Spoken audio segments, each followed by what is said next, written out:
And good evening, my lovely Lost Tales, and welcome back to the Blue Rose Respite for my whimsical Wednesday stream. Thank you so much for joining me tonight, my lovelies. Sapphic Scaracomi, thank you so much for the 5-month resub. Oh my god, 5 months here. I can't believe time has passed by so quickly. Thank you for having such a welcoming community, Steph, and thank you, chat, for being so kind. It really makes my day. Thank you so much, Scaracomi. You have been an absolute delight joining my community, and it just makes my heart so happy seeing you jump into chat, because I know you're not able to make it to every stream, so it really makes me happy when you're able to join us for another night of gaming shenanigans. But thank you so much for the resub. You're so sweet. Thank you. Oh, my lovelies, how are you doing? How is your Wednesday? My Wednesday has been great. It's been really good. Also, cause Sam, I love you, Sam. They do the regular thing of just like, oh my god, Steph's so pretty. The thing about the picture that I posted for tonight's like promo, I'm going live, social media post. There's just something about the way that I added maybe a little bit too much of the ring light on my face, and I'm looking like a little too directly into the camera.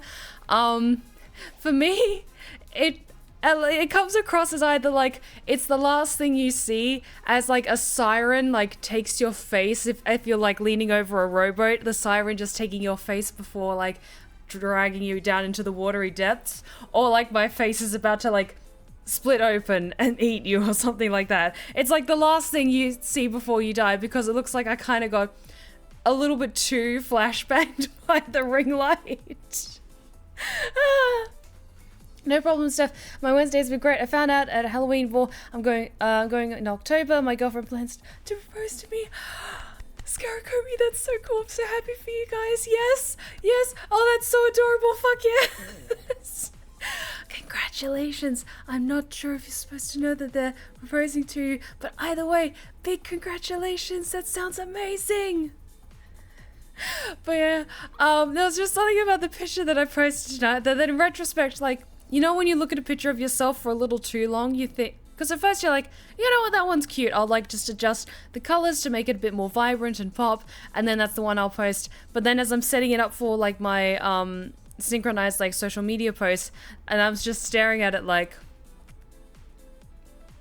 it kind of looks like I'm about to just like nom the viewer, doesn't it?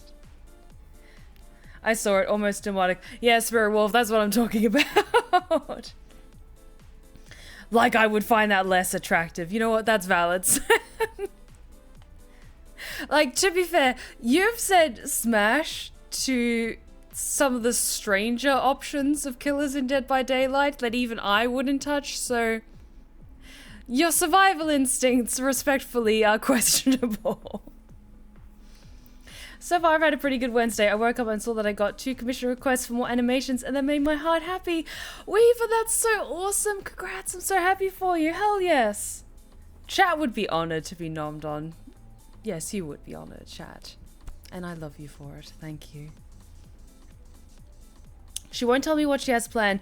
All I'm allowed to know is that she's proposing. Okay, that's very cute. Yes. Because then that's nice. You can, like, if you want to wear, like, a special dress, or get your hair or your makeup done for the occasion, or get your nails done or something like that, then that's really sweet to kind of, like, say, like, oh, it's a very special occasion. You might want to, like, really look really extra nice that day for, like, photos and stuff like that. Then hell yes.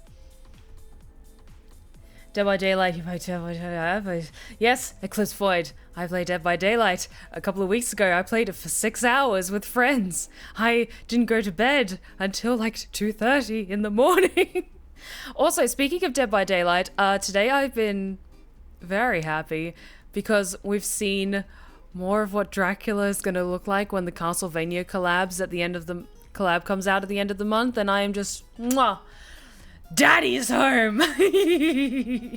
Also, if you didn't see, they released a timeline of how things are going to be coming out over the rest of August, and they had, right at the end is when they're going to be launching the Castlevania collaboration, and they also had in the like little banner, they had Alucard in the banner. So I think you might be able to buy Alucard as like a custom skin like a cosmetic skin for Trevor, possibly. So then you can switch between Trevor and Alucard, which, my boy. My boy! Okay, I'm just having all the happy tippy taps. Like the little cat with the little paws on the desk, just like... Because I already play... I've gotten way too into Dead by Daylight thanks to amazing friends like Great Kraken and Taylor and Scarlett and Vince just being like, hey, I'm really back into playing this game. I'm going to drag you guys along with me. But I honestly, I was hoping that Alucard would be a part of it, and when I saw that Trevor was the survivor for the collaboration, I was like, okay, that's cool, that makes perfect sense. Kind of bummed that we're not going to get Alucard. And then when I saw that he was in the banner, I was like, oh, okay, take my money. Please take my money, Dead by Daylight, please. Also, the memes that have been coming out of the scene in the Castlevania animated series with Trevor just like trying to fucking wail on Dracula and him just slowly turning and just being, you must be the Belmont. But it's like the flashlight shining in Dracula's eyes. And he's just like, you must be the Belmont, and then sucker punch with his ability. Steph, did you hear that Dead by Daylight and FNAF are doing a collab? Yes, I saw that too. Because people have been begging for Springtrap to be included in Dead by Daylight, and honestly I think they're gonna go with Springtrap, and I have a feeling it's gonna be, because I haven't seen if they've released who exactly is going to be a part of it, but it makes sense that like Springtrap would be like the main killer, and then you can have custom skins if you want to have like Freddy or Bonnie or Chica or Foxy as like different animatronics, but they would still have the same killer mechanics. Quite literally. Sometimes I'm funny. Also, for the survivor, honestly, I think it's going to be Purple Guy. Sorry, is it Purple Guy? No, Purple Guy is William Afton. Like, Mike Schmidt is what I meant. I immediately thought Purple Guy because, like, the purple security outfit and stuff like that. But no.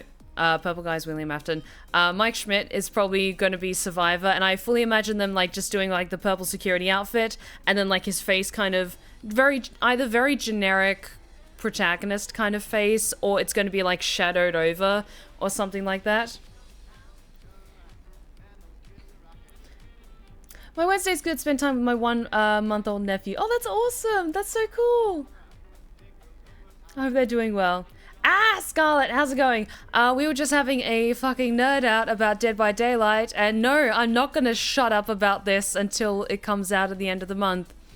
I'm so sorry, Scarlett, but I'm not sorry. Also, everyone say hi to Scarlett because she is wonderful and she puts up with so much of my bullshit. I fear for my inbox. You should. Like, feel free to just block me for a month or something. To be fair, FNAF lore is so confusing, I don't blame you, Steph. Okay, listen. I may not have played any of the games because I don't really enjoy jump scares, like, as, like, the main form of scares in a lot of games. But I tell you what, I've watched so many, like, video essays putting together, like, the chronological order of FNAF lore. I know that shit now. Don't quiz me on it, but I'm very familiar now with all the like the general main storyline. I'm not 100% certain how Security Breach kind of ties into this, but just like the main like setup of games before Security Breach, I'm mostly familiar with. But I'm very excited for the sequel movie when that eventually comes out, because the first one was just a fun ride. Like, I'm very aware it's kind of dumb, but it's fun, okay? I like fun movies, like fun nerdy movies that were made for fans. Hell yes. Hey Sean, how's it going? Welcome back. Never be sorry, be who you want. Exactly. And what I am at the moment is quite unhinged because my Wednesday has been quite good. Yes. It's so weird knowing that a generation of people grew up on FNAF lore. Hell yes. I'm autistic and FNAF is a special interest of mine. I've also been a fan since, I think that's 2021 or 2011. Yes, absolutely. Because I grew up in, I won't say grew up. I was a creepypasta narrator Kind of not in the initial wave of like the first surge of creepypasta narrators. I was kind of in like the second surge that came through, because if we were actually talking about it a couple of years ago, and it felt like in the creepypasta community there were like initial stages where like there was like the core group of creepypasta narrators for the people that really like kicked things off, and then there was like another wave, and now you have like new narrators nowadays like coming in and making their own stuff, which honestly I'm not familiar with a lot of active narrators in the community, and I'm sorry for that. But I kind of got quite fascinated with sometimes they would do like crossovers with FNAF lore and stuff like that, or trying to like, or reading like stories inspired by FNAF and stuff like that. So that was all kind of a mixed bag of special interests in some ways. The second movie is based on FNAF 2. I can't wait to see the puppet. I want to see the puppet so badly. I want to see what the puppet's gonna look like. Good movies can be both fun and dumb. I love me some Monty Python. Hell yes, exactly. Exactly. Correct. Truth be told, Steph, I'm exhausted. My mother and I are returning home after attending a camping trip with my grandfather, and I'm just ready to go home. You know what, Sean? That is 1000% valid. Go have a nice long sleep in your own bed and enjoy it. Have a hot shower or a cold shower, depending on if it's hot or cold where you are in the world, and just relax. Just relax. You deserve it. 2014. Okay. No worries. I have the Silver Eyes trilogy and the first 5 books of the Fazbear Fright books. Honestly, I haven't read the books. I've heard they get very buck wild, and I kind of love that, though. I will say, then kind of my fascination with like FNAF lore has kind of definitely grown into... it wouldn't surprise me if then my interest in like FNAF lore is then what helped me kick off my fascination with like analog horror and ARGs and stuff like that. I wouldn't call it necessarily like a hyperfixation. It's more like stuff that I'm just very passionate about and that I enjoy like consuming the media of. Like I am a big fan of the Walton Files. Like holy shit am I a big fan of the Walton Files, and I am subscribed to that shit. I have notifications turned on for whenever any little bit of news comes out, because it's just so goddamn good. Oh, it's so good. But yeah, I've been talking about FNAF for a good long while. What else do I want to talk about before we kick things off with more Tavern Talk? Because we haven't played this in a while. And also, just a gentle reminder for transparency. Yes, I did receive this copy of Tavern Talk for free, very kindly from the developer and the PR studio. I've got it written down somewhere, but I can't remember off the top of my head. But thank you so much again for the free copy. I do really appreciate it. And thank you so much. We'll get to it in just a second.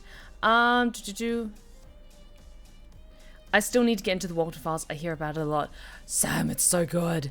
It's so good. It's still a series that's in development, and so a lot of questions are still unanswered.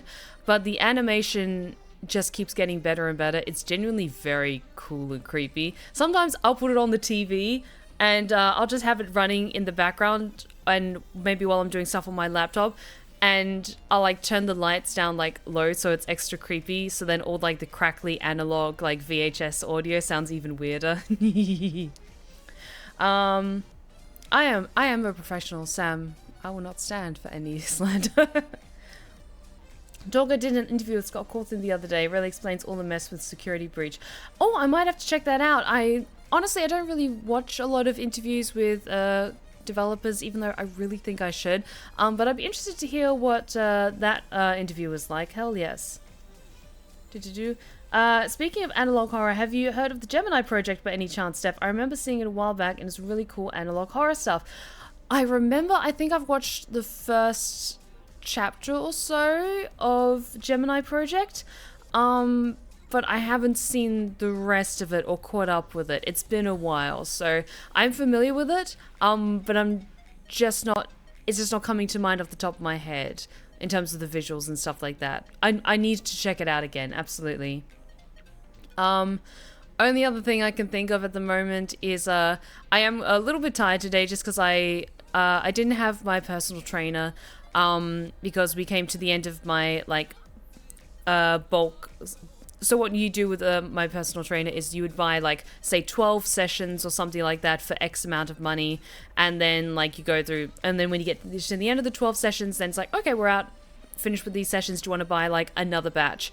So we came to the end of my sessions, and unfortunately I can't afford to get another set of sessions from him, which is absolutely fine. I'm happy to just take the lessons that he's taught me and apply it to my own training. So that was just today at the gym. Had a grand old time, worked on some other stuff for this Saturday's ASMR tale, which I am very excited about. And then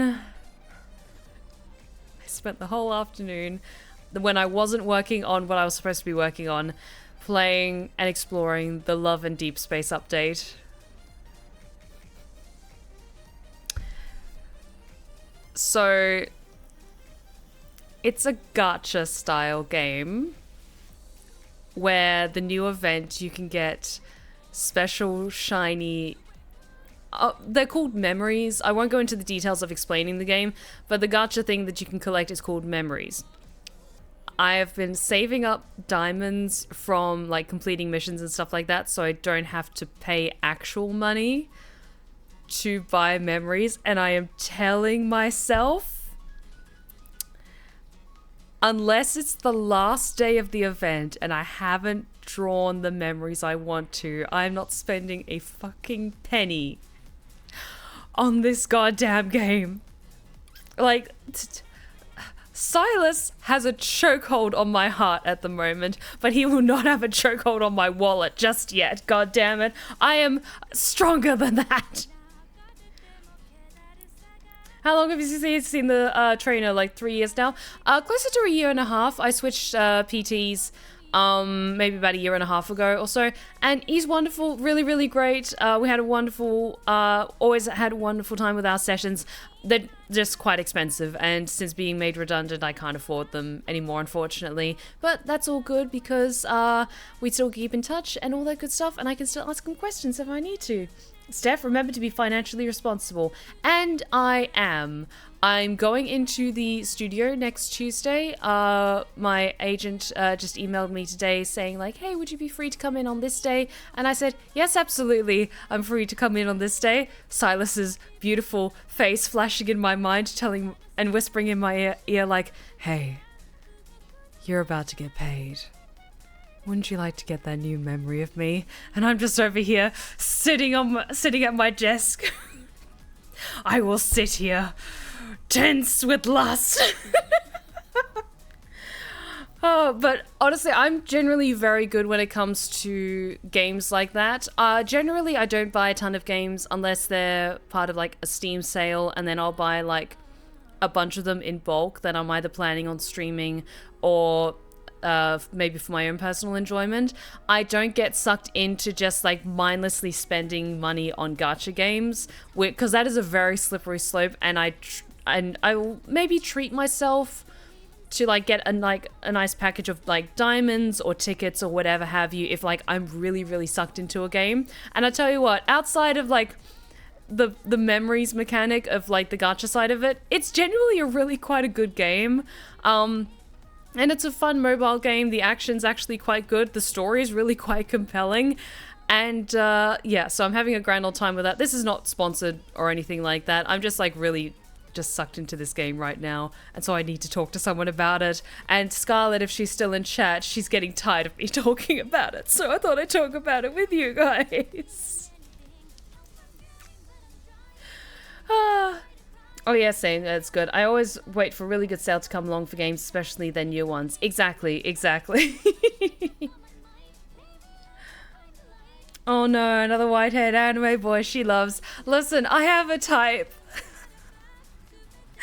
I have a type, okay? Kindly shut up. I'm sorry. But it's just a great game, and I'm not going to spend any actual money on it unless it gets to like the last day of the event, and I have been a very good girl, and I've been doing my missions and collecting coins and tickets and stuff through just playing the game for free. Then maybe I'll treat myself. Just a little bit when I get my next paycheck from voice acting. Yeah, I try not to buy anything over $20 anymore, and I will wait years for some games to go on sale. Yeah, good plan, good plan. Like, I will buy certain games at release, especially if I'm planning on streaming them, because, like, they just fit perfectly with my streams, and I want to get, like, jump into them right away. Like, Dragon Age Veilguard, when that comes out, I'm going to pay full price, because I want to just jump into that and stream that right out the gate. Stephanie seems to have a thing for white-haired anime boys the same way I have a thing for red-haired anime women. I will say, okay, Scarlett, you call me out and say, like, oh, it's always white-haired anime boys. Not always. Not always. I direct your attention to Sebastian Michaelis, Alucard from Hellsing and Castlevania, respectively, because one is a blonde and one has black hair. I also really quite like dark hair. On people as well. Just throwing that out there. Okay, let's get into tonight's game, Tavern Talk, because I've been talking for like half an hour about hot anime boys, and yes, that includes Dracula, Daddy Dracula from Castlevania, and Silas from Love and Deep Space. Okay, let's jump into tonight's game, everyone. Woo! I don't know what I'm on tonight, I swear. I'm so excited. Okie dokie Loki. Let's keep this energy going tonight, guys. Okay. So it's been a little while. We are still on the search for the person who sent us that cryptic note and who was responsible for all the stars falling from the sky, but thankfully we have wonderful adventurers looking into that for us. So let us jump into... Hang on. If I had my way, every stream would start with half an hour of hot anime boy talk. Listen, should I start doing the occasional, like, just talking or just chatting stream where I just talk incessantly about hot anime boys? Or am I stepping toes on that's what Monarch does? Like, I'm not a VTuber, but it feels like it's a thing, like... I'm not sure if I can get away with it because I'm not a VTuber. It's like more of a thing that VTubers would talk about. Maybe I've just been getting recommended a lot of like clips from Monarch streams, and I love Monarch so much. I am a flesh tuber, as they like to call us.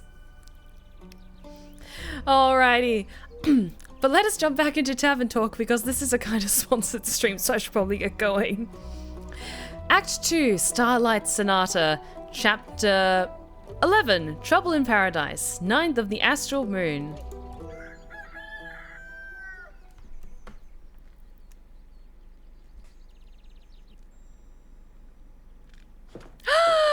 Hey guys! Oh yes, and we set up a new quest. Good morning. Good morning, Clay. Did you sleep well? I did. It took ages for you to fall asleep. I was too excited thinking about our adventure. But I slept really well.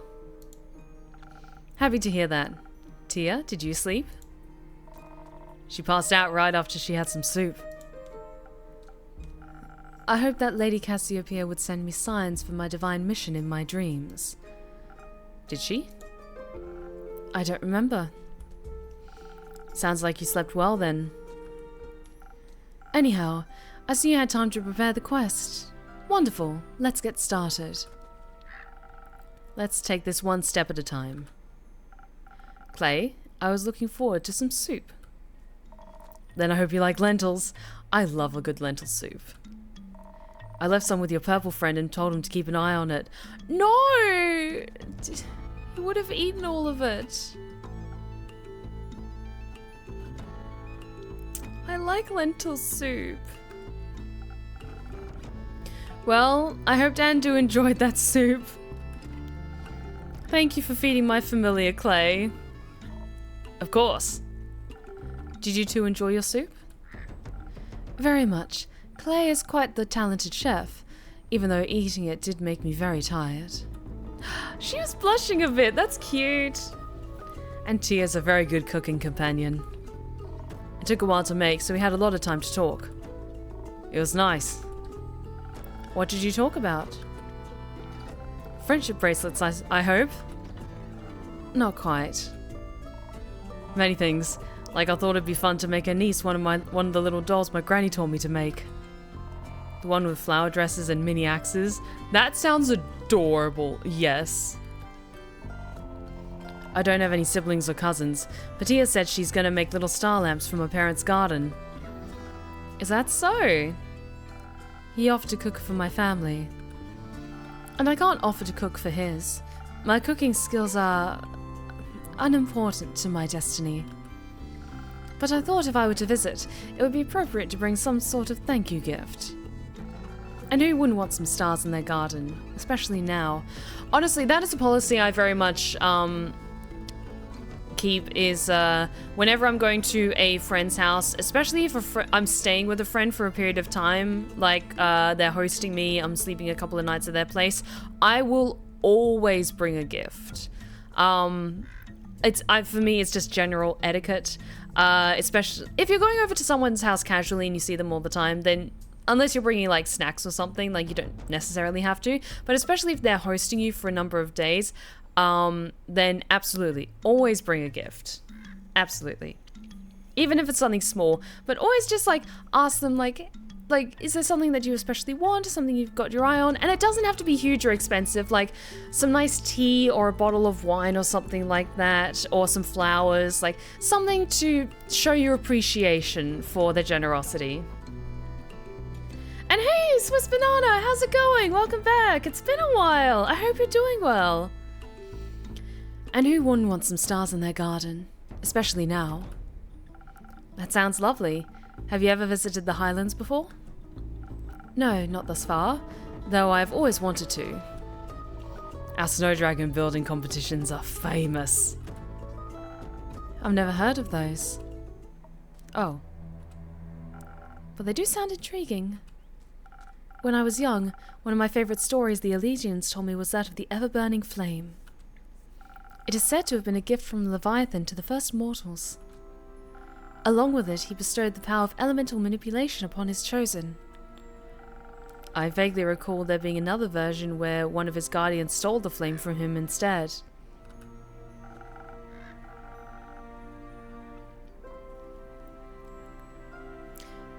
Me with little money, I bring you the gift of air from my lungs.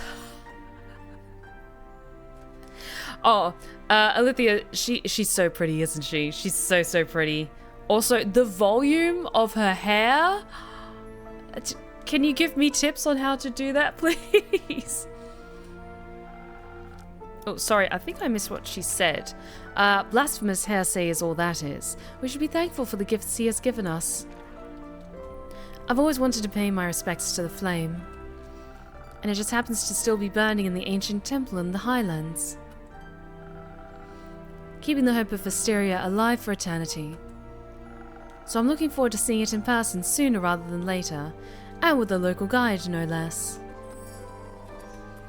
Oh, got another rumour. I've never visited before either, but I once went to the Autumn Glow Festival in Varika. You can see the temple from there. The Autumn Glow Festival? What's that about? I'm sure he can tell you all about it another time. Please, let's get back to the quest.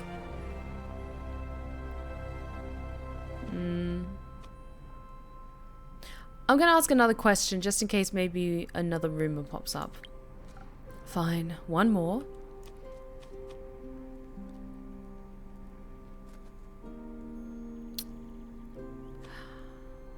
Oh, I want to ask what their favorite animal is because Clay might be interested in that as well. What's your favorite animal? Why? I'm curious. Come on. I'm not sure. I've never been asked that before. Oh, thank you! Thank you, Sam. Like, my hair's been a little bit of extra floofy recently since I cut it shorter, and because of the hot weather, it gets a bit fluffier as well. You don't know what your favorite animal is? No. Do the dragons count? Not sure if you want to call a dragon an animal. You're right. That would be blasphemous. It would also be correct and funny, but their egos wouldn't take it. Tia, we have to figure out what your favorite animal is. Why? It doesn't matter. Of course it does. Getting to know yourself is one of the most wonderful experiences in the universe. I know myself. And yet you don't know what your favorite animal is. But don't worry, we'll figure it out together. Doesn't that sound fun, Tia? It doesn't. But, thank you. Oh, more information about her? Of course. Now, the quest. Of course. Should I add a quest about finding out what your favorite animal is? Yes. No. Don't worry, Innkeeper. I'll put one together myself. Thank you, Clay. So I'm assuming you're going together? Unfortunately, I was going to go alone, but Clay insisted on coming along. Why is that unfortunate? It's a very dangerous quest, and he is not practiced in the ways of a divine warrior. Could you imagine if he tried to befriend some bleak stalkers? That'd make for a fun story, I think. But if you really want to do this alone, you could just go by yourself. Who would make her soup then? Exactly. That makes sense. Plus, I need to meet those bleak stalkers. I've never seen any before, and I can't wait to find out what they like to eat. Clay, sweetie, beautiful himbo face. No? Kindly? No? They like to eat you. Only if they're hungry. Could you at least try to be reasonable? I am. Local creatures can be very helpful. I know they can be dangerous too. Of course, it's important to have your guard up so you can defend yourself if they're scared.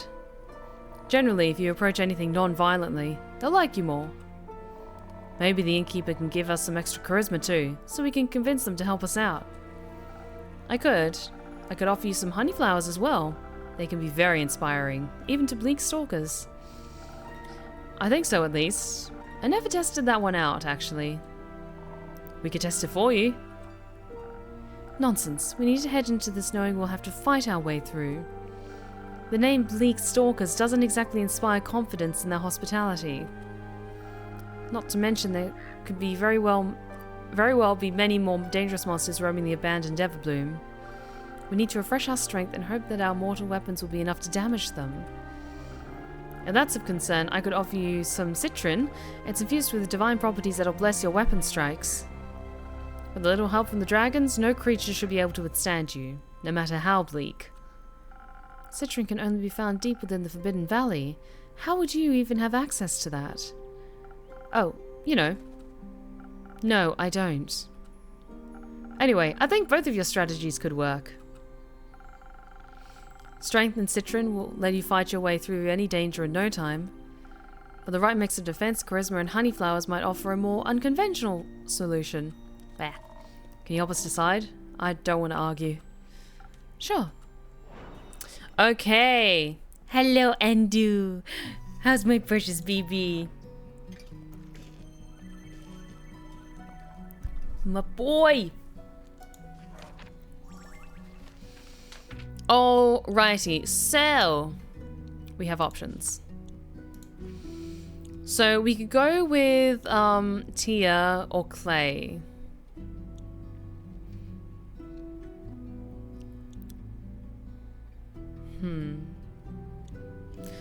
See, going off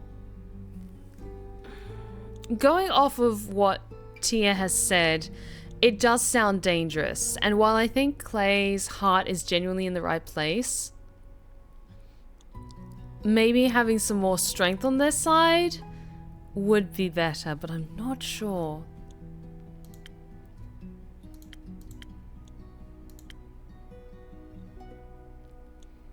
Like Sailor's Courage could be good.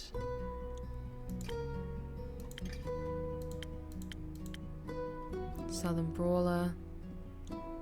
That also offers some good defense. Sailor's Courage.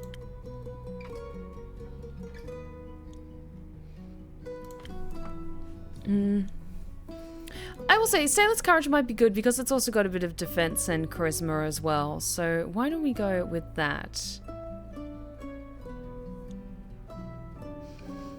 I think it's like only one drink for the two of them maybe, but we did get a bit more information about her. Alithia is a righteous devotee of the dragon Cassiopeia, a fact she makes sure everyone knows. She's very eager in her ambition to save people and to protect the world from falling stars and the like. She is a seraph residing in the Aperture, a stronghold of Cassiopeia. Her curriculum was full of history lessons about the world and realms surrounding us, but apparently she never had enough time for self-expression and growth. I'm sure she'll get to know herself better eventually. Yee. Ooh, okay. So we have enough for another quest.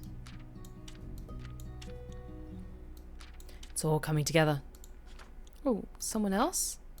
Grace! Grace is a Selenite witch who has successfully defended her wizard's PhD thesis. She's calm and gentle and seems to be a bit tired of her brother's chaotic experiments. Her older brother's experiments. Even though he's shorter than her and looks younger, Grace is actually the younger sibling. Okay, we've got the citron. Blessed with the divine magic of the dragons, adventurers will have a much better chance fighting the undead or any unholy creatures, or any creatures really. This rare gemstone can only be found in the well-hidden eastern parts of the Forbidden Valley. Citron is said to be favored by the dragons due to its incredible divine properties. Ooh, I kind of want to go with that one for extra fighting prowess, but we didn't read this before, the Scion Plains, because that was where we sent our quest. Raiders of the Lost Archives, the Lost Mayhem Everbloom Archives are said to offer infinite knowledge to anyone with unanswered questions. Its ruins lie deep within the Gravelmac, a dangerous and lifeless mountain range that even seasoned adventurers try to avoid. If that wasn't enough, the mountains are also said to be haunted by nightmarish bleak stalkers. Let's just hope they don't find abandoned archives cozy and inviting. Yeah, it sounds like they're going into somewhere very dangerous, so let's do something with a bit more oomph. Sailor's Courage. And it was some citrine. Okay, perfect. So then we need a little bit of speed. And some charisma. And that's already good for defense. And then we just need strength. That doesn't look right. Oh, more charisma? There we go.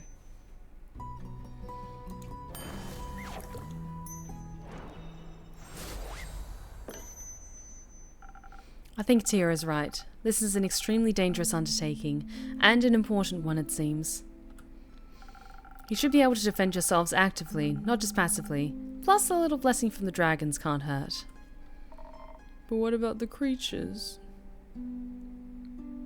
Okay, load previous save, I may clay sad. No, we'll stick with this. They might just be misunderstood, like that whale was. They're known as nightmares that attack any travelers that stumble across them. I don't wish to understand their violent reasoning. Most importantly, this should allow us to investigate the archives without having to hide from their detection. That's what matters.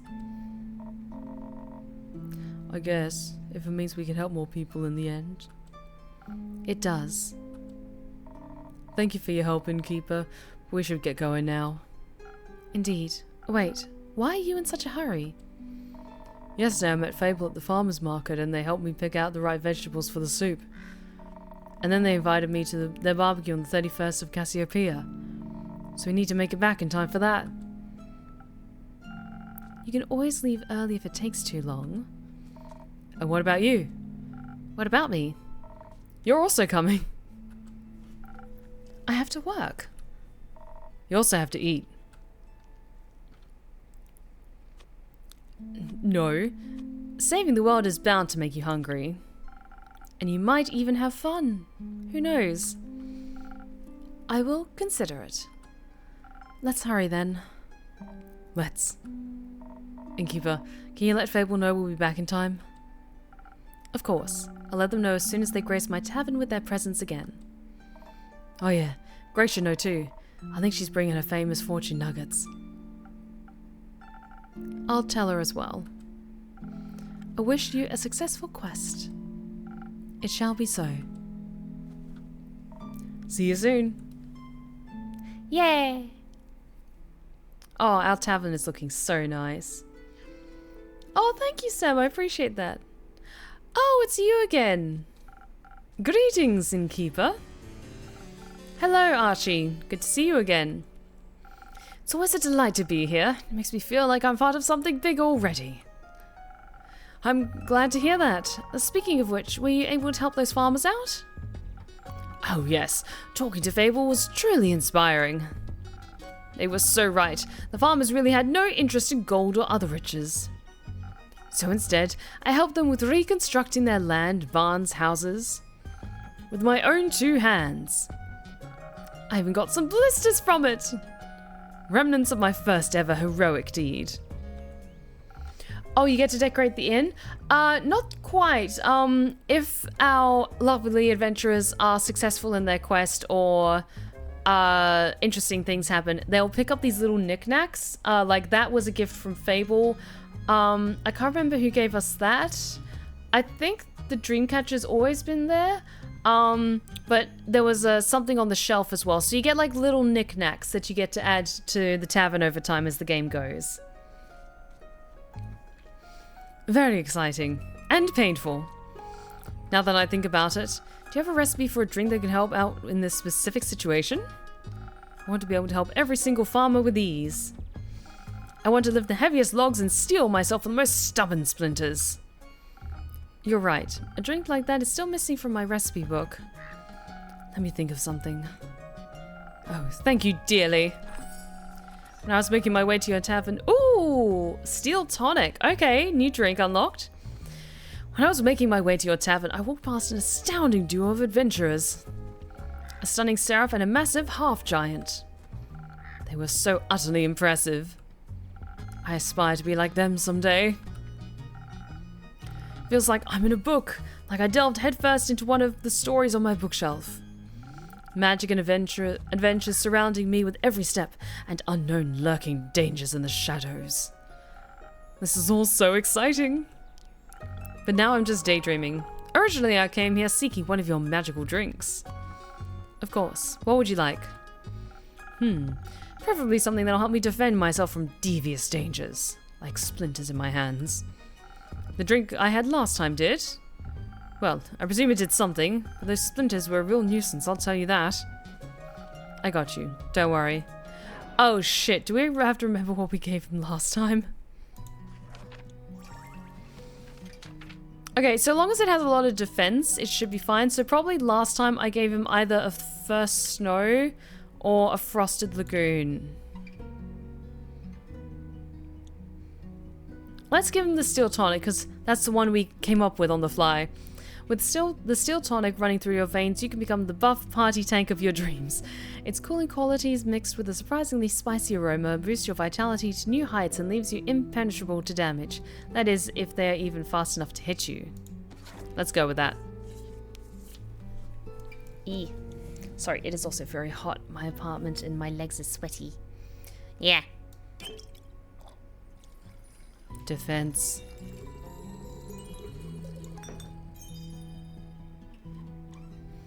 Oh, we might need to add something.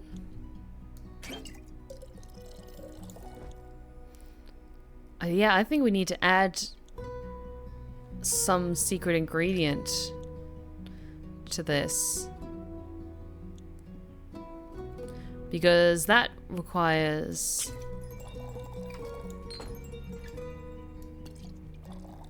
Yeah, that's max and that's not full yet. Oh, thank you for the hydrate check. Thank you, thank you.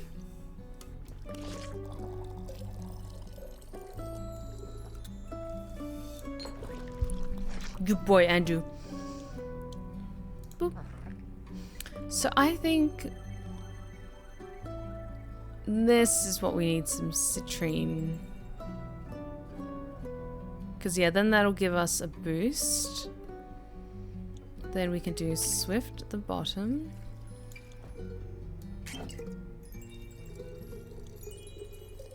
Yes. There we go. Alrighty. I think this is right. Protection against your arch enemies, splinters. Here you go. I can already feel my skin getting tougher. Helping people grow calluses is my secret party trick. Maybe I should bring my friends here someday. Your drink mixing magic is quite peculiar, really. Oh, your friend? Is he from Winmore as well? That is correct. I've known him since we were kids. Mostly due to our parents being of similar wealth and influence, I think we were kind of chosen to be friends. We decided to write each other letters when he's not here in Zenith. He's actually in a kind of dire situation right now. You see, he's a diplomat, deeply involved in the whole Diria mainland negotiations. Due to him nearly getting kidnapped during his last business trip to Diria, he decided to fire his entire personal security crew. If you ask me, his reaction was a little over the top, but I don't interfere with his decisions, so... Now he doesn't have any bodyguards. I would like to help him. Another rumor unlocked. But honestly, I have no clue what I should do. He definitely doesn't need my money, just like the farmers didn't. He's got more than enough of it as it is. I mean, if you're brave enough, you could volunteer to be his bodyguard. Splendid idea! I like how you think, Innkeeper. But I don't know if I'd be strong enough. Even with your magically infused drinks, he might need more protection than I could offer. Well, I still do the thing with the quests. Oh, you're right! I could just hang up a quest on your pinboard. And then some brave adventurers will offer to help us out. My friend means the world to me. I would never forgive myself if something happened to him. So you're looking for the best bodyguards in Zenith. Absolutely. Well, I already have some folks in mind that are more than qualified to do the job. Let's just hope my quest writing skills are enough to attract just the right people. Do you write a lot? No. Yes. Sometimes. I love to write stories about cunning and courageous adventurers. Somehow they always manage to get out of the most dreadful situations by cheating death multiple times. But that's... well, writing doesn't really fit the image of a heroic venturer himself, does it? Volo would beg to differ. He has a whole book on monsters and adventurers, and I have a copy of it. So, different worlds, but there's definitely one particular writer that comes to mind. Let me just put this back. Because Kevin is over here and he's guarding it for me. Why would I dream of other people's journeys if I could live the tales myself? You got a fair point. The Smash or Pass book. No. No, you apply the Jack Harkness rule to that book? Maybe. But there's some, no. Hard pass. Oh, you want to see Kevin? Kevin! He has yet to murder me. He is doing a good job of protecting my D&D books, and I feed him daily with blood. He's doing his job. Don't you worry, he's doing his job. You've got a fair point. Also, it's always easier to write about things you've experienced firsthand. Sam, whose blood? You don't need to know that information. What are you, a cop? You have to tell me if you're a cop. Whose blood, Steph? No. You have to tell me if you're a cop. Why are you asking these questions? I know you're a mod, but Scarlet, can you ban him? They're asking very poking questions. I don't like being asked pointed questions. Absolutely. Oh, I can't wait to see my friend again and help him out. I'll be more than prepared. Fable also offered to teach me how to use a bow. It's not against the rules. I think you'll find the Seraph's word is law, and the Seraph says, stop asking me questions about my blood supply. How can I say no to such an enticing offer? getting taught by the fable of the Ashen Grove themselves. It's more than I could have ever dreamed of. They also mentioned another friend of theirs, an imposing Vacuan lady named Carolyn. Do you know her by any chance? You mean Wolf, Mama? Yes, we're familiar. Oh, Kea? Yes, I know her quite well.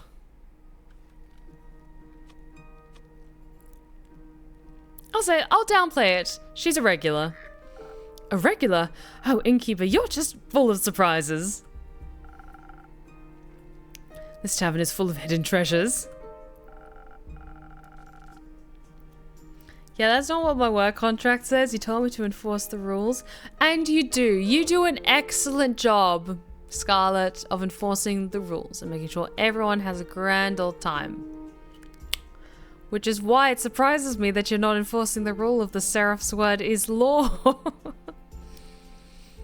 Apparently Lady Carolyn is bored because her newest protege is on a mission and hasn't returned yet. So she'll be joining my training with Fable. Oh, you're in for a ride. How thrilling. I nearly can't contain my excitement. But for now, I've got to think of the right words for the job posting. Don't worry about that. Assembling quests for patrons is one of my services. Scarlet, I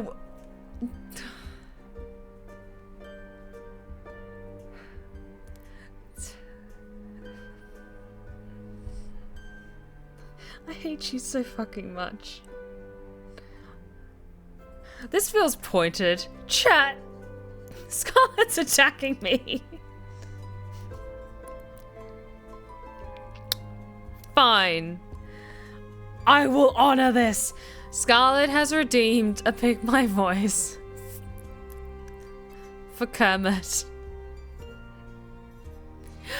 Hello everyone, I hope you're all having a wonderful Wednesday. Alrighty. Don't worry about that. Assembling quests for patrons is one of my services. Really? That would be so helpful. I got you. You'll have the perfect crew of bodyguards for your friend assembled in no time. Trust me. Thank you so much. And also, thank you for the drink. Why are there so many songs about rainbows? God damn it. Coming here is always a delightful source of inspiration. I'm always happy to help. Until then, Innkeeper. See you next time, adventurer.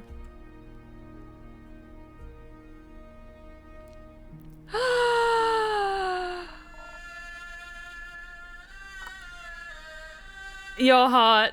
Okay, I'm just going to do the Kermit's voice for the Innkeeper. I'm going to give them a cool voice because they are very cool. Don't judge me, Scarlet. Please don't. Hello, come on in. This is a cute little tavern, I'm not going to lie. Wasn't that convinced from the outside, but the interior is really adorable. I'm glad. Are you accustomed to more opulent exteriors? For sure, but I do enjoy the cozy feeling of a simple tavern. You know, it's good being away from the hustle and bustle of the big city sometimes. I get that. Are you new in town? I am. How'd you know? It's been a while since I saw a phantasm around here, that's all. I just took a guess. Ah, I see. I have seen tieflings with less clothes, yet somehow less slutty than this design. It's the booby window, isn't it? It's like the really low shirt and like the amazing smile. They're a cutie patootie. They are a legit cutie patootie. I came here straight from the capital. Just needed a moment to breathe, you get me? Oh, I do. That's why I settled here on the outskirts of Zenith. This town is big enough for me to never run out of work, but small enough to not feel overwhelmed. Yeah, exactly. So... Oh yeah, I'm absolutely going to be doing I'll try and do an Astarian impression for this character because they give off that flamboyant sort of energy. So, you run this business, Innkeep? Sorry, Neil. Apologizing to Neil Newborn in advance for my terrible impression. Correct. Just me, my familiar, in this tavern. Oh, and all the regulars that come here, of course. Of course. And with whom do I have the pleasure today? Perhaps one of my next regulars? Who knows? Maybe. The name's Voyage, but you may call me Voy. Smash. Alright, Voy. Got it. What can I do for you today? Well, I mean, a drink would be the way to go, I suppose. Wait, don't tell me you haven't heard of me.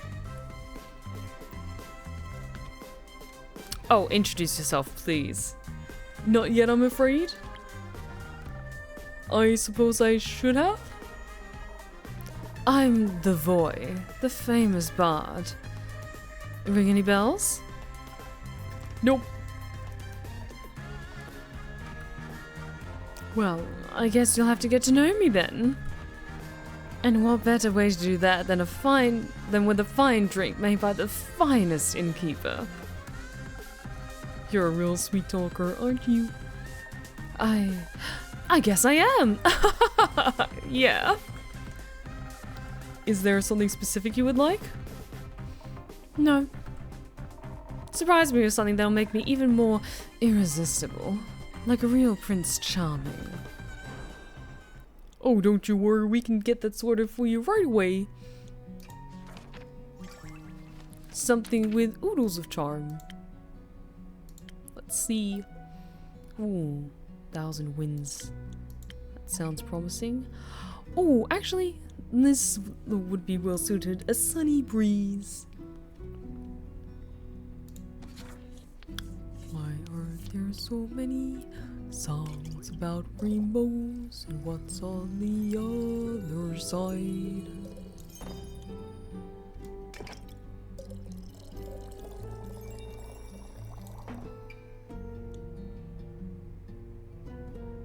This is missing something.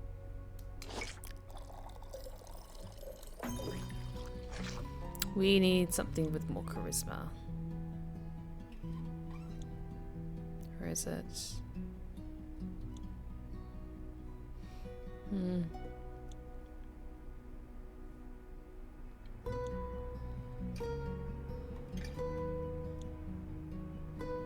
I think that's the one. Yes. Sorry, I need to get back into character. There we go.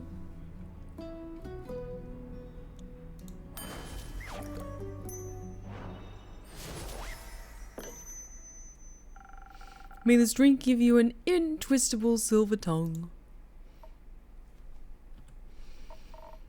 Oh, this is good. Nearly as good as my musical talent. I have a feeling this drink might influence your next performance. Will it boost my charisma even further? You'll have to wait and see. Let's just say you might want to come back afterwards to get another drink. Oh, now you're teasing me. How about you tell me more about you now? Didn't you want me to get to know you better? Hold on tight to your counter, innkeeper, because I'm about to knock your socks off. Bring it on. And with that, we come to the end of that Pick My Voice. It's been 7 minutes. Thank you, Scarlet, for requesting Kermit. Fuck you. No, I love you, Scarlet. Thank you for that. It feels like you pull that out just to, like, smack me down and humble me a little bit. And I know you don't play that card often, so I indulged you this one time. Chat, thanks, Scarlet, for making me look like an idiot. Bring it on.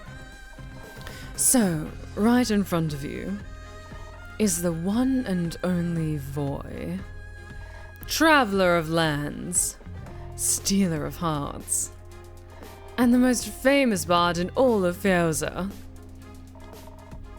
Not only because of his immaculate talent, but also because of his good looks, I might add.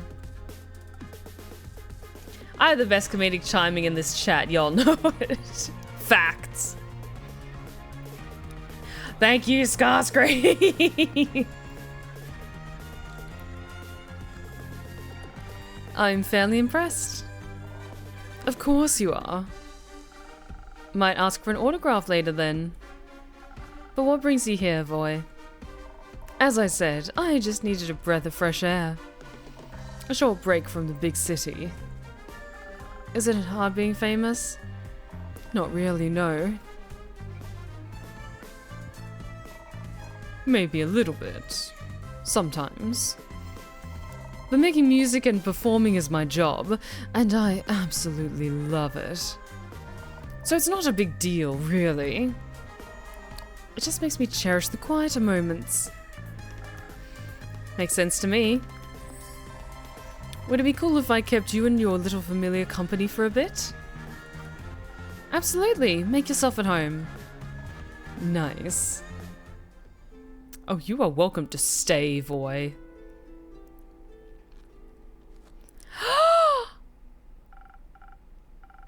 I know you! Oh my god, yes! Oh my god, I didn't know they were in this game. Okay. Hello there, traveler. What can I get you? Usually it's my role to ask that, but given the circumstances, I'll humor you. Well, this is my tavern. Yes! Ain't that the guy from TikTok doing the cozy inn? Yes, it is indeed. I'm so sorry their name escapes me from the top of my head. I'm sure they're going to introduce themselves in just a second. But yes, he runs a tavern, I said tavern twice. My brain's not working tonight. A tavern style TikTok page where he like greets the camera like they're a visitor to his tavern, and he makes food and prepares dishes for them and stuff, and makes like this wonderful kind of cozy, almost roleplay experience. And they're just wonderful, and they're really, really chill and really, really nice. And it has come a long way. Love the color of the walls. A new coat? It's been a good few years since my last renovation. But yes, I thought it was time to accept some change into my life. Thought so. What is life if not a constant changing of the self? How I miss your endless wisdom, Quincy. That was their name, Quincy! Quincy's Tavern, that was it. Thank you. Thank you for that, Scarlet. Yes, yes, yes.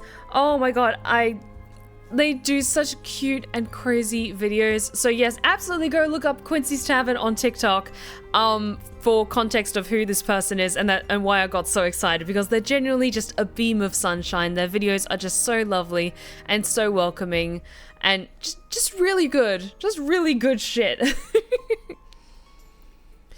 Oh, I miss your endless wisdom, Quincy. I can only imagine, innkeeper. You look like you might be in need of a refreshment. How about a drink? Yeah, long journey.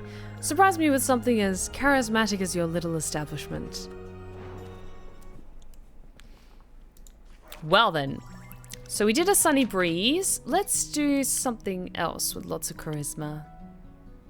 How about 1,000 winds? Swept up in the 1,000 winds, you become as charming and elusive as the elemental messengers. Somehow that feels exactly like resting on a tropical island, enjoying a refreshing drink and pleasant company. Its airy swells are perfect for avoiding unwanted questions. Okay, so we need something that adds a bit more defense and... Oh, I think these flowers then are what we needed for that.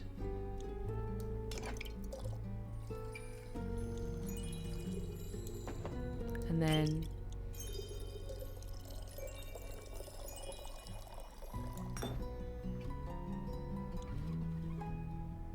Huh, that's not right. What are we missing? Oh, I overdid it with the defense.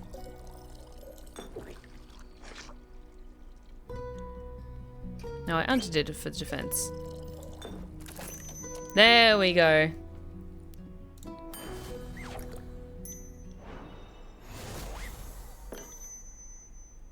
Here you go. Liquid charisma, my speciality. This tastes magical. Seems like you've improved a good deal since last time. Practice makes perfect after all. Indeed. So, what brings you to this corner of the world? Of the worlds, sorry. I'm looking for the feathers of a peculiar little bird. They're said to only reside in this neighborhood, or continent rather. What bird? The golden loon. I didn't mean to eavesdrop, but the golden loon? They're quite beautiful to behold. If I were you, I'd look for them near a big lake. That's usually where they hang out. That's where they usually hang out. But only in Feoza. Sorry, Fesoa. I keep messing up the names. Hence why I came all this way. Oh, plumage of gold, glistening in lights of day. A traveller's bolt. That would be a very poetic way to greet them. Tell that to the stupid Song of Vigor Guild. They didn't like it? No, they don't like anything that isn't mainstream. Like subtext. But isn't that what lyrical works are all about? Pouring your heart and soul into something for others to take in? And only if you push away the layers and read between the lines will you find the true meaning. Exactly my thinking. It's just that now I'm afraid that they laugh at me. Or remember me as the bard without a heart, all because they don't understand. You know, there's nothing wrong with being afraid. Fear can sometimes keep us safe from danger. But something to keep in mind is that fear does not stop death. It stops life. Do you enjoy your art? Yeah, and I want others to enjoy it too. I, for one, greatly enjoyed your Golden Loon haiku. I did too. Oh, innkeeper. Thank you. You shouldn't base your value on whether people like what you create or not. There'll always be those who don't get it and those who find themselves in it. Do it for the people who appreciate your art, but most importantly, do it for yourself. That's one way to look at it. You know, I imagined all this so differently. Way easier for sure. Moving from Traegerin, the smallest of towns, to the big city, I've always dreamed of joining the SOV Guild. And then they promptly rejected me. But I'm Voyage, and I don't give up because of things like that. I don't need a guild to get out there and share my music. All I need is me and my Haguim. Apologies if I mispronounced that. I think it's Haguim. That feels right, Haguim. That's right. I've seen many people spend too much time giving attention to those that will never understand them. My 2 cents? Live for what you believe in and allow others to make their own decisions.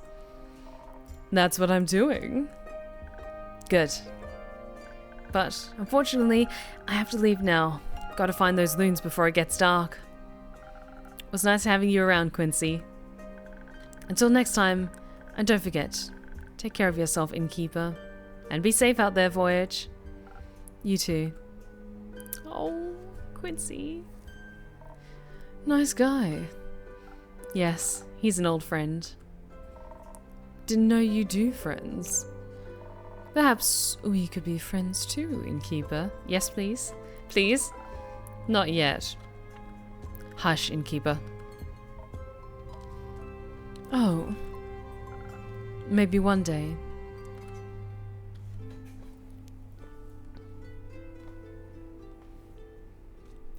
You! Welcome back. Quick, innkeeper, your strongest drink. This is an emergency. What happened? Hey! It's absolutely urgent. Relationships are on the line. Not lives? Listen, innkeeper, I'll tell you the story, don't worry. But you gotta be a little patient because Vaya needs a drink first. Yes, please. What do you need? The same as last time? Oh, that one was really delicious. I'd love to taste it again, please. I'm all Greg. Got it. I'll get you something that'll make you feel as agile as a spider again. I think we gave them the floaty one. Also, let's just check. Yes, we got this little extra rumor. And voy, there we are. They signed it for us. They are a phantasm, which I'm assuming is this world's kind of tiefling equivalent. 22, he, him. He's a bard from Trakerin, chaotic good, and his arcana is the sun. Perfect. Perfect. Voy, short for Voyage, is a very famous bard working in the capital. He needed a short break from all the fame and troubles being a musician comes with, and ended up here in Zenith. He's a particularly flirty fellow, though he falters when you happen to match his energy. Good to know. Yeah, I think we gave them a swift strike last time.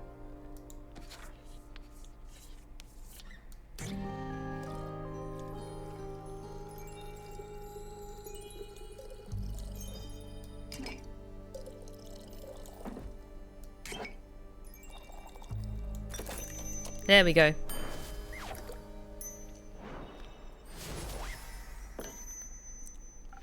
There you go, my strongest drink to the rescue. Thank you. This is... good. Oh, thank the dragons. That pause made me so nervous. I really thought she would mess it up. Thanks for having so much faith in me, Una. You're welcome. Vaya, are you feeling better now? Yes, at least a little bit. That's good to hear. Please, fill me in on the situation now. I've never seen you this upset, Vaya, and you have to endure the Bloomtide Festival every year. You're right. So, have this group of friends. They're girlfriends. We three have been inseparable for at least a few centuries. But now... Oh. Oh, did you get into a fight with your friends? Very insensitive to ask an emotionally vulnerable and sweet girl what's troubling her, innkeeper. What? I was trying to help! I'm sorry, I didn't mean to be rude. It's okay. How about I tell her what's going on, Baya? So you don't have to strain yourself. Thank you. Okay, so, Sweet Baya over here has had a long-lasting group of friends, right? Right? They're a trio, inseparable for at least a few hundred years. And they're an adorable trio, might I add. The Swamp Monster, the Banshee, and the Marimorgan. Ah yes, the Marimorgan, the wrathful spirit that is known to drown men. I bet she doesn't really differentiate between genders though. Yep, that's right. Anyways, the Marimorgan and the Banshee are a couple. So I figured. Have been for a while. I recall them coming by once or twice. But right now, how should I put it? They're in a domestic dispute. For some reason, the two have completely stopped talking to each other. They've even refused to show up to Baya's monthly tea parties, insisting they'll only come if the other isn't invited. Why? I don't know. It's like they don't like each other anymore. And soon they won't like me anymore either. Baya, no. We love you. We love you, Baya, you beautiful bog creature. It does smell like a breakup. Let's not catastrophize. I don't want my friend group to fall apart. People have always left me because I scare them. I don't want them to leave me too. Okay, we got a rumor. We're gonna fix this, Baya. We're gonna fix this. Now, I'm sure they won't. Say something, innkeeper. We're gonna fix this, Baya, don't you worry. They've been together for so long that they must have already solved numerous arguments. They'll get through this one too. She's right. They've been through worse. But what if she is wrong? Oh, excuse me. What if they do break up? What if they really leave me? I just wish there was something I could do to help them. If I might add just my 2 cents real quick. Hi, I'm Voy. That's short for Voyage. You might have heard of me before. I'm pretty famous. No. Doesn't ring any bells. Sorry. Anyway, so, Via, that's your name, right? What's keeping you from getting to know other people? Like, you seem really chill. Well, usually everyone's afraid of me. But the innkeeper has always been nice to me. I trust them. And I've known Una for a while now. Didn't she pick endangered flowers for your backyard from your backyard last time you met? Yes. The bouquet was really cute. I know, right?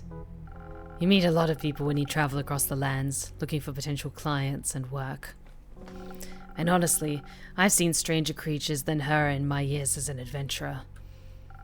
Bai is also really cute under all that moss and kelp. Oh. Oh, shush. I mean, you might look a little terrifying, that's true. But maybe you just have to figure out how to get through to people. I'm sure they'd want to be your friends. I don't know about that. Usually they try to burn me. Luckily I don't scar easily. Ooh, what a nice metaphor. Might have to use that in a new song if you don't mind. People hurting you over and over again just because they're afraid. X is leaving you, but you always manage to get over them. It's not a metaphor. Once every few moons, people surround me with torches and pitchforks.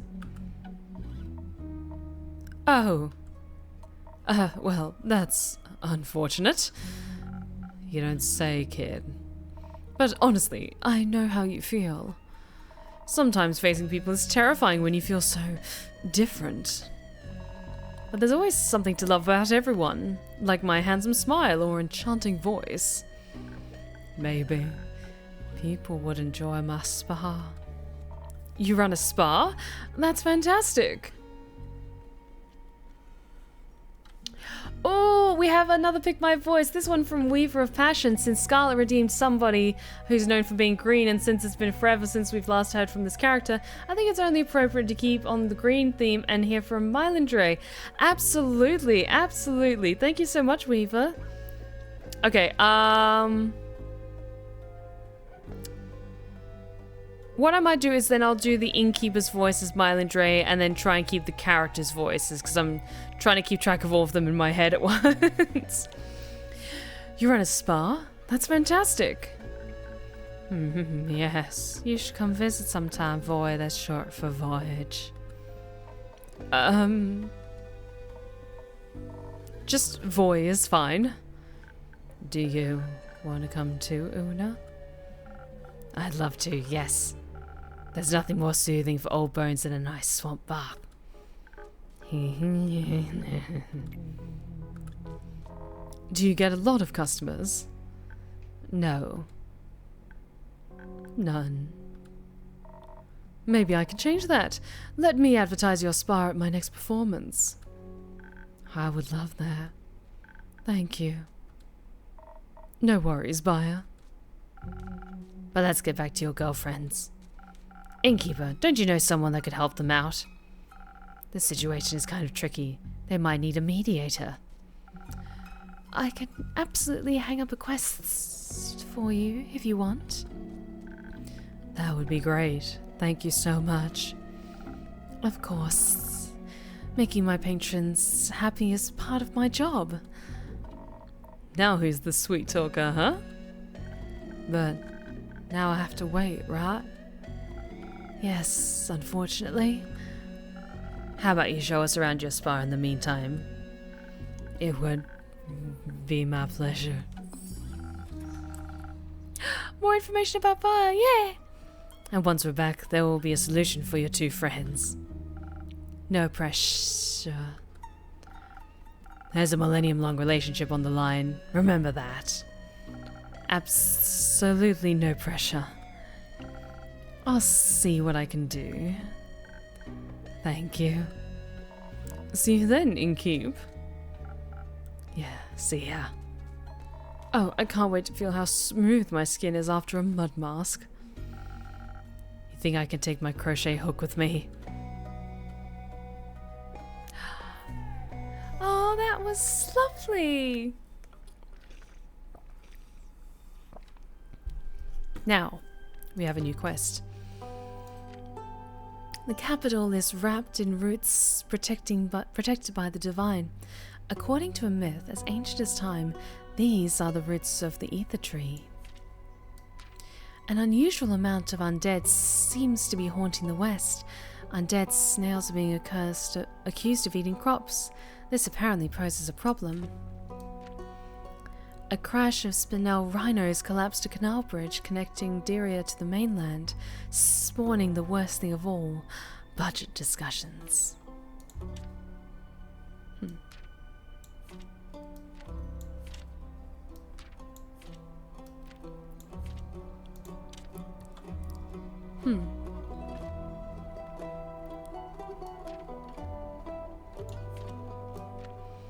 Why is that not sticking?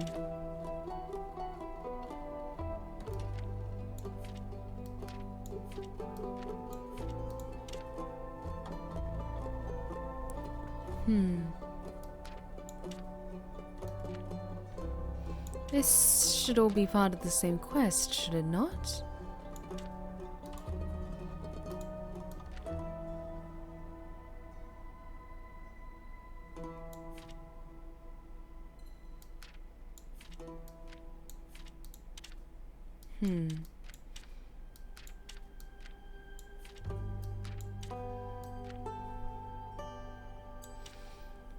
That's strange. It should be working.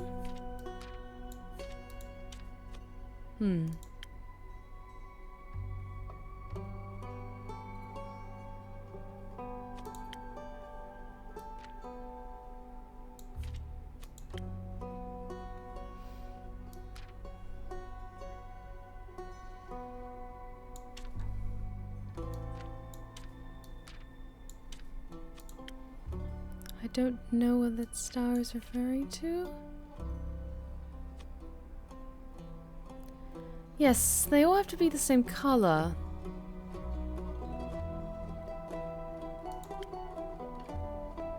So I don't know why it's doing that.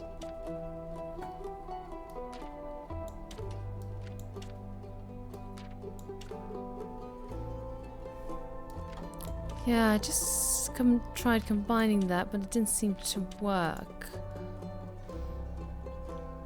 'Cause before they don't have to be in a particular order, they were just fine as is. Trying them in different orders. Let's try saving and reloading.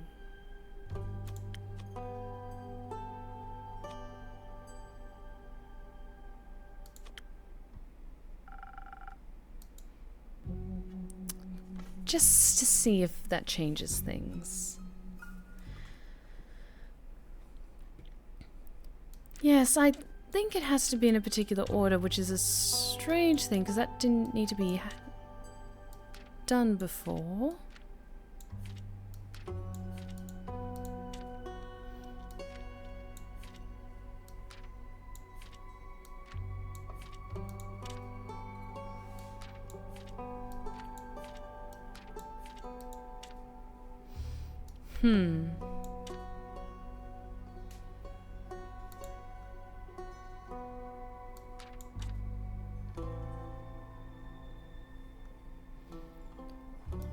because it feels like that's all been done in various...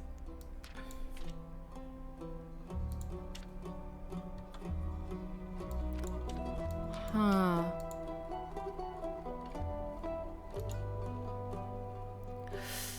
Yeah, okay, that comes to the end of that Pick My Voice for Mylindre. Because yeah, if this is bugged, I literally can't proceed with the game. Because there's no way to skip this. But thank you so much for requesting Mylindre Weaver, thank you.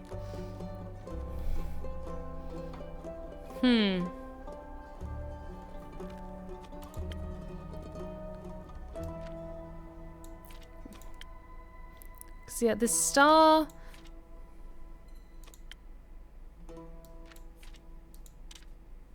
I don't know why it's like highlighting stars. Give me 1 second. I'm just gonna quickly look up online and do a quick check just to see if this is a bug.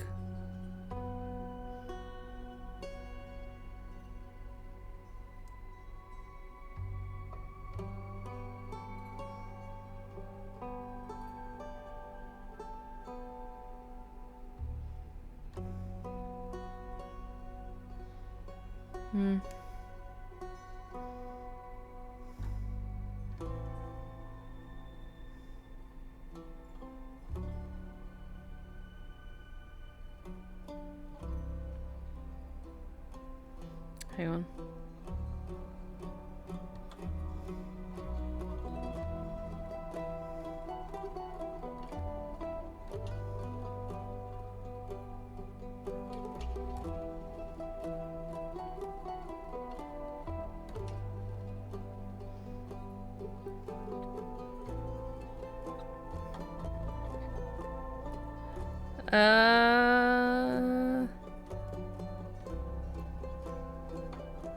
No, it's not coming up with anything.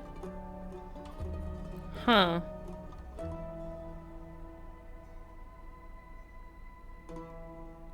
Because yeah, this is one of those things where it's not like, okay, we can just skip past this quest. If I can't fix this, I can't go on to the next day. Because yeah, it doesn't highlight with any particular order. Let me just try going back to the main menu and reload.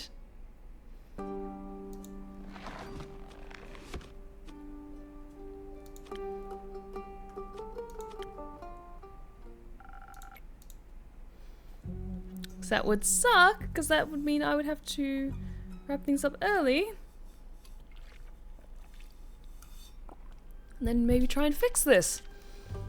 Because yeah, it's all fully updated. I don't have any patches or anything to download. Because yeah, it doesn't feel like it needs to be in a particular order. It just kind of sets. Oops. Ah.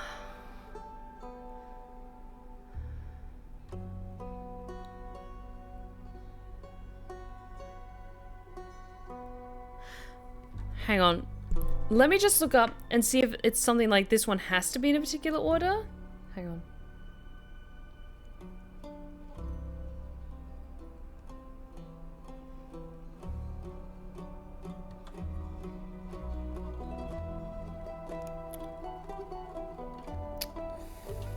What would it be called?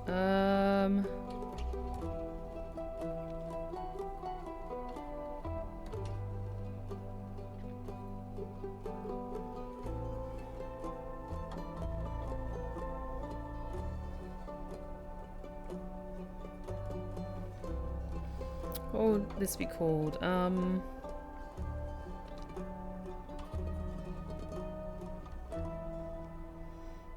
Because we've done quite a few quests by this point, so I'm just trying to find the right one. We are in Act 2, Chapter 11, methinks.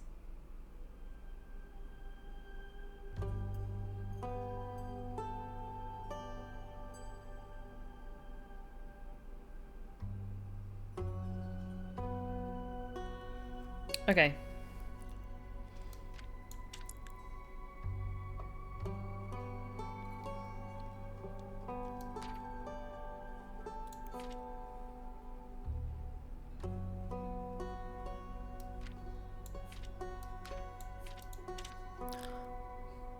yeah, this feels like it's bugged. Hang on.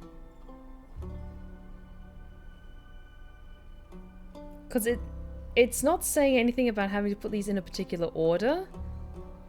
Ah.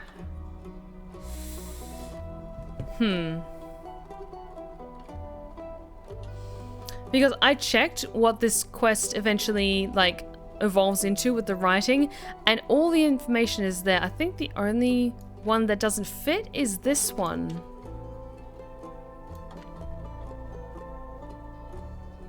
Hang on, let me check something again.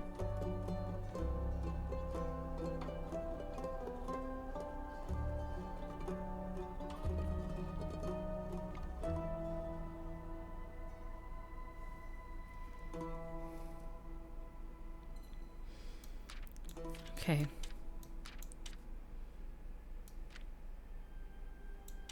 No.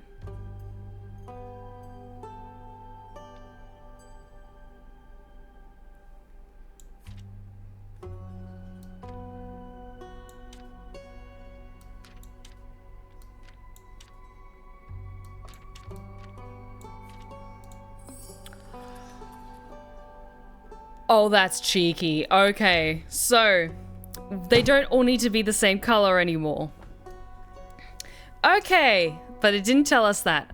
I legitimately wouldn't have known that if I didn't look up a guide on what the specific wording for it was and then picking out the rumors from that. Okay. So it was 3 rumors, but all of them were different colors. I think that's what this, like, the question mark was highlighting with the stars, because they were all different colors, and that's why I was kind of confused. But I think the stars pointed out, like, okay, these are all potentially part of the same quest. Okay, we fixed it. Okay, because I was starting to get really worried, like, oh shit, am I gonna have to, like, stop the stream and send a bug report or something like that? Okay. Oh, because I tell you what, as a streamer, that is one of, like, the most infuriating things, is if, like, you encounter a bug that completely stops the game and will just, like, halt the stream pretty much. But it's all good. We got that sorted. Fatal company. Political tension ensured when the canal bridge connecting Dyria to the mainland collapsed, especially because Spinel rhinos can't exactly be held responsible. The ambassador tasked with solving this mess is a young noble, and his worried best friend insists he is still in dire need of a new personal guard, especially since the roads are unsafe for travellers lately, if those travellers are cattle anyway. Oh, thank you for the stretch check. Oh, I tell you what, my arms are so sore from the gym today. Ah, needed that, thank you. I really need to get a massage. I want to go to the spa so badly. Oh, okay. So then can we do this? In the riverbanks of the Shivamere hides the Marimorgan, a wrathful spirit prone to drowning men, women, and everything in between. The Marimorgan and the Banshee are a loving couple most of the time, but their current fight has their best friend Baya very worried. Is there anything else? Yes! A banshee is haunting the lonesome lagoon, wailing a song that will shatter your bones. Hopefully, hyperbole. Okay, cool. The Lagoon of Tranquility. The Marimorgan, known for her passion for drowning trespassers, and the Banshee, singer of bone-shattering songs in the lonesome lagoon, are 2 terrifying creatures. In love! But because of a mysterious dispute, their relationship is on the line, and their best friend, the swamp witch Baya, would do anything to keep her friend group from shattering. Couples counselor sorely needed. There we go. When do I get to see my boy Kyle? Hope he's doing alright. Yay. End of day.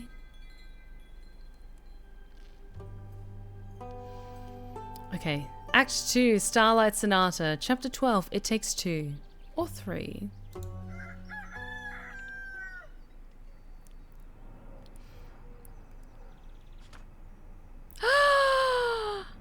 I got an achievement saying case closed. It's the best girl, Melli! Fails' best detective duo has returned. I miss doing her voice so badly. Oh, welcome back, Melli and Malachite. John? I'm calling him Aura now. Because he's giving you migraines. No, because of his gloomy aura, of course. Hi, Aura. Well then, Melli, Aura, it's good to have you two back in town. I assume you were able to solve the mystery surrounding the missing familiars? Yes, with the help of my trusty assistant, I was able to figure it out. I want to voice a cartoon character with this voice so badly. Like, I think a part of it is heavily inspired by Tara Strong's performance as Timmy Turner in some ways. But could you imagine me playing like a cute little cat girl who likes to solve mysteries with this particular voice? Because it's kind of a universal accent where it's a little bit nervous and a little bit timid, but at the same time, it's got a whole lot of hoopla behind it. That's remarkable, I have to say. Good thing you went with her, Aura. It was a dangerous mission. Did you encounter a T-Rex? Of course not, but we were nearly burned alive. That's not what I would have expected. You must always expect life to double-cross you. I'm glad you both made it back in one piece. But I'm curious, what was the reason behind those vanishing familiars? Do I need to worry about Andu disappearing too? How about we tell you what happened in Zofert, but only in exchange for 2 free drinks. I like your moxie, kid. I like your moxie. I can see you've learned a thing or two on your first big mission. Aura told me how to be more cunning. Oh, okay. They're blushing a little bit. That is so fucking cute. Only the basics. No need to be so humble. You taught her well. What kind of drink would you like today, Melli? I want something that'll polish my investigative and deductive skills. A drink that'll make me even smarter than I am now, so no mysterious case like this one will ever be unsolvable for me. Coming right up. Something for that big brain. Oh my god, I love her. I missed her. Do we get some more info? More info on Vaya. Vaya is a bit shy due to some bad experiences with other people. That led her to having only a small group of friends. And now that they're fighting, she's afraid of ending up alone again. Working through her fears, she's invited by customers to a spa. I bet her mud masks are out of this world. More quests. Oh, let's have a read. Diria. Diria, located on one of Feoz's northwestern islands, was once a small country of its own. When the kingdom of Feoz reshaped itself into a republic not too long ago, Diria joined forces with the new nation in a historic union. The Dirians are closely responsible for the main trade routes of the Feozian Sea, and pride themselves on their diplomatic accolades and beautiful landscapes. With its moderate climate and endlessly rolling fields, Diria makes for the ideal travel destination if you're looking for a low-risk adventure. Sky Peaks. On the northeastern side of the island, the land reaches skyward with impressive peaks standing taller than any other mountain on the island. The locals call them the Sky Peaks because the mountaintops reach all the way to the sky. These colossal giants are full of lush fields of vegetation on the foothills, yet as one ascends they grow thinner and thinner. Near the top, treacherous cliffs await adventurers, allowing only experienced climbers to move forward. Viewing the sky from so high up is a sight to behold. Looking down on the land, it is possible to see the entire western coast of the mainland, even up to the capital and the Dolvamere mountain range behind it. Twin Borough. Once there were 2 cities on either side of the big river delta. Over the years they became one connected city, which is why nowadays they are called the Twin Borough. The Twin Borough is an important location for trade, full of market squares and many assorted wares from all over the continent. Trading guilds and taverns line the streets from the cliffs to the harbour. While both sides of the city maintain their own distinct flair, the city's people feel deeply intertwined by the many bridges connecting their 2 halves. Amasa. Amasa is the second most important port city on the entire continent, and therefore stands as the capital of Diria. At the heart of the city lies the great harbour where boats from all over the world are docked. Amasa is a diverse mixture of many different cultures, with people from all over Asteria calling the city home. Many sailors claim the best taverns for seafarers are located in Amasa.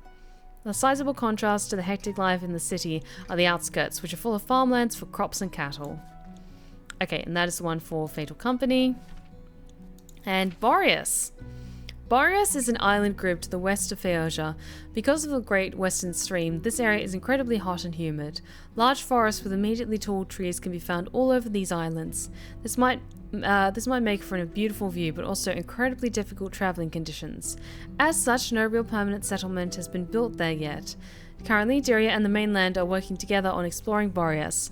During one of their expeditions, one of the islands snatched the nickname Severed Wilds due to its, well, wildness. During Borean nights, one can occasionally see sparkling auroras lighting up the night. There are a few things more beautiful. Abandoned Dragon Temple. This sounds promising. Concealed within the deep forests of the Severed Wilds, the last Phaeacian expedition to explore the area found the entrance to an old, long-forgotten dragon temple. Much of it seemed to be underground, and the entrance collapsed so severely that the expedition team only recorded its location before immediately turning back onto their intended path. Academic rumors speak of an ancient age and alleged murals of the great sea serpent, the dragon Leviathan. However, they have yet to present any concrete proof of the true subject of the temple's devotion. It's also unknown who might have built this temple. Maybe the island was not devoid of civilization once, or maybe the temple was not built by humanoids at all. A future expedition may tell. Lonesome Lagoon. Nestled deep within the southern island of Boreas, the Lonesome Lagoon is a mystery to most. Its waters shimmer with a surreal light, creating an illusion of a swell, a vortex, or perhaps a portal. There are stories about dangerous entities residing within the Lonesome Lagoon, which is why the handful of adventurers who have been to Boreas did not dare to delve that deeply into its secrets. According to stories of sailors passing by, you can sometimes hear a silent, haunting melody coming from the lagoon on nights where the water glows unnaturally, warning away everyone who dares to enter. Magical Lake? ? Deep within the heart of the jungle, in a clearing of untamed wild magic, lies a strange, shining lake. The lake is beautiful, with iridescent flora and glowing water that mirrors the sky and stars above. The magical creatures seem to call the center of these mystical energies home, manipulating the untamed magic of the jungle to live a peaceful life deep inside the forest. Not a single mainlander has ever visited the lake, though, so no one knows if these stories are true, nor who or what lives in this mystical lake. Okay, and this is for the quest for the Marymorgan. For marriage counseling. It wouldn't surprise me if this game was inspired by a D&D campaign, like the setting and all the world building, because it is very, very cool. And I can tell a lot of heart went into this amazing game. Let's get a sparkling nebula for little Melli.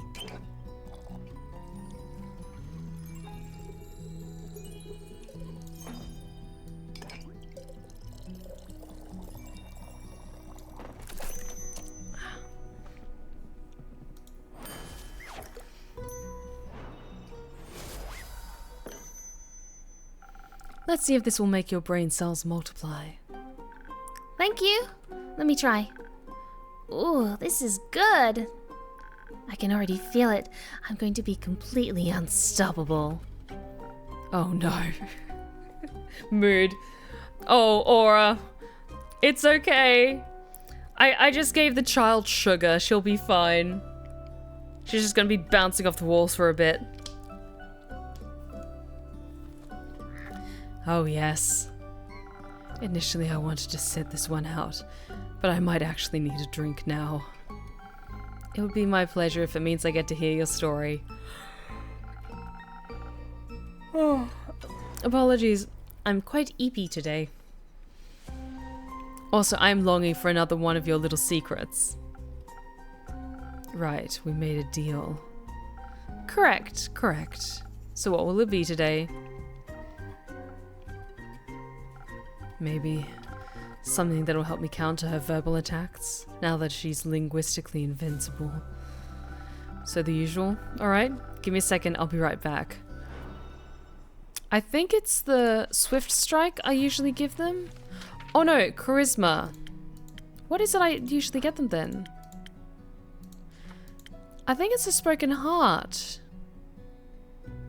Cause they're one of my first customers. So I think a Spoken Heart was one of it's the only like charisma based one that we unlocked early on in the game, so let's go with that. Oh, it is that? Yes, it is. Yeah.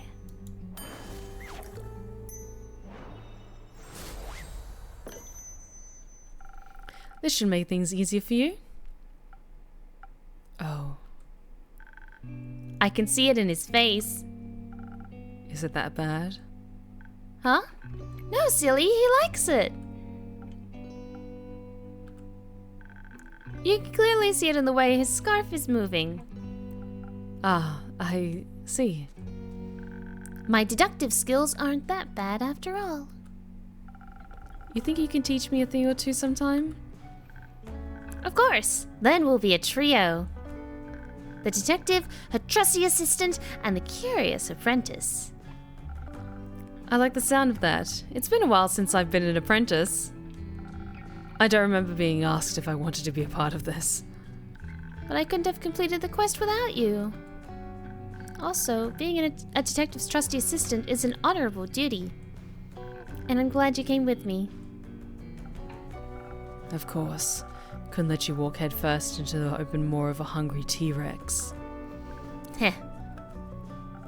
Did you actually encounter a T-Rex in Zoford? No, don't be silly. For a moment I thought you just shared one of your many secrets with me. Right. I guess I owe you one of those now. My hair isn't actually all black. Yeah, you got the white wispy bits at the front. I know. That's not a secret. I can clearly see the white streak.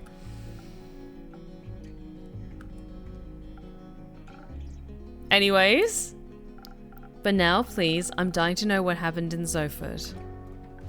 So, thanks to the golden feathers, we made it to Zoford in the blink of an eye. I don't think I've ever felt that fast in my life. It was like he had the zoomies. They helped us remain unseen too. I can't with her. She's so cute.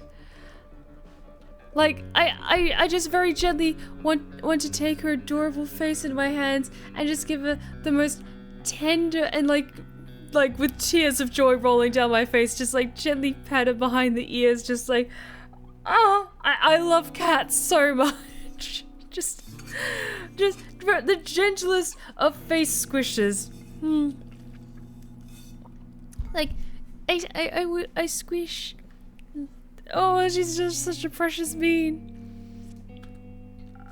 Thanks to your drink, we were able to sneak around the city without attracting too much attention. But those ghosts were the clue we needed. I knew we'd find something at the docks, so we made our way there. She was right. In the dead of night, just hours after we had left your tavern, we spotted a peculiar dog roaming near the water. We watched as it tried to sneak onto a cargo ship. It behaved weird, undog-like. It hid behind some barrels and kept looking left and right before it started to sneak on board. I've never seen a dog do that before. It looked like it didn't know how to be a dog. It didn't use its nose, its ears. It was just off. We watched as some of the workers noticed the dog and scared it away. But my investigative senses were tingling. So we started asking around, as detectives do when they want to collect some evidence. A few people said they had also seen some animals with odd behaviors. Most of them thought they had some kind of illness, like rabies. Or that they were spirits disguised in animal forms sent by a sea witch. So they stayed away and minded their own business. Not very high-class detective of them, but they made for some fine witnesses. Apparently there's something like a weekly get-together for all the town's familiars. We decided to check it out. And we managed to track down a few of the participating familiars to get more insight. It was a little tricky, since none of them wanted to talk to us at first. I will say, Melli's voice is fun to do, but it sucks the oxygen out of my brain, making my voice go that high. I think they were a bit wary of strangers. It also seems to be difficult for familiars to speak to people they don't know. Must have something to do with their magical abilities. But without combined charm and charisma, Aura and I were finally able to gain the trust of one of them. And they told us something strange. They said all those familiars that went missing seemed to have been in contact with one particular magician. So of course we had to pay that wizard a visit. Preferably when he wasn't at home. I think that's called burglary. Finding out his address was child's play. Apparently he's quite popular among the people of Zoford. It just took Aura a little bit of well-executed bribery to find the mage's home. Did you take some notes? I did. Prepare yourself to be my next test subject, innkeeper. Like, sweetie, you can try stealing from me as many times as you want. I'm just so excited to see how much you've learned. You'll be surprised. Flabbergasted. Gobsmacked. Squish, I just can't. Like, today has just been so full of emotions, and I'm so tired, but she's so cute. Zeno, thank you so... Wait, did you resubscribe for 6 months? For like a package of 6 months? Thank you so much for the 4-month resub on top of that. Cats are little murder godlings. They really are, Zeno. Thank you so much for the huge resub. I really appreciate it. Thank you. I just can't. She's so cute. Your drink really did wonders. We managed to break in without anyone noticing. It was so exciting.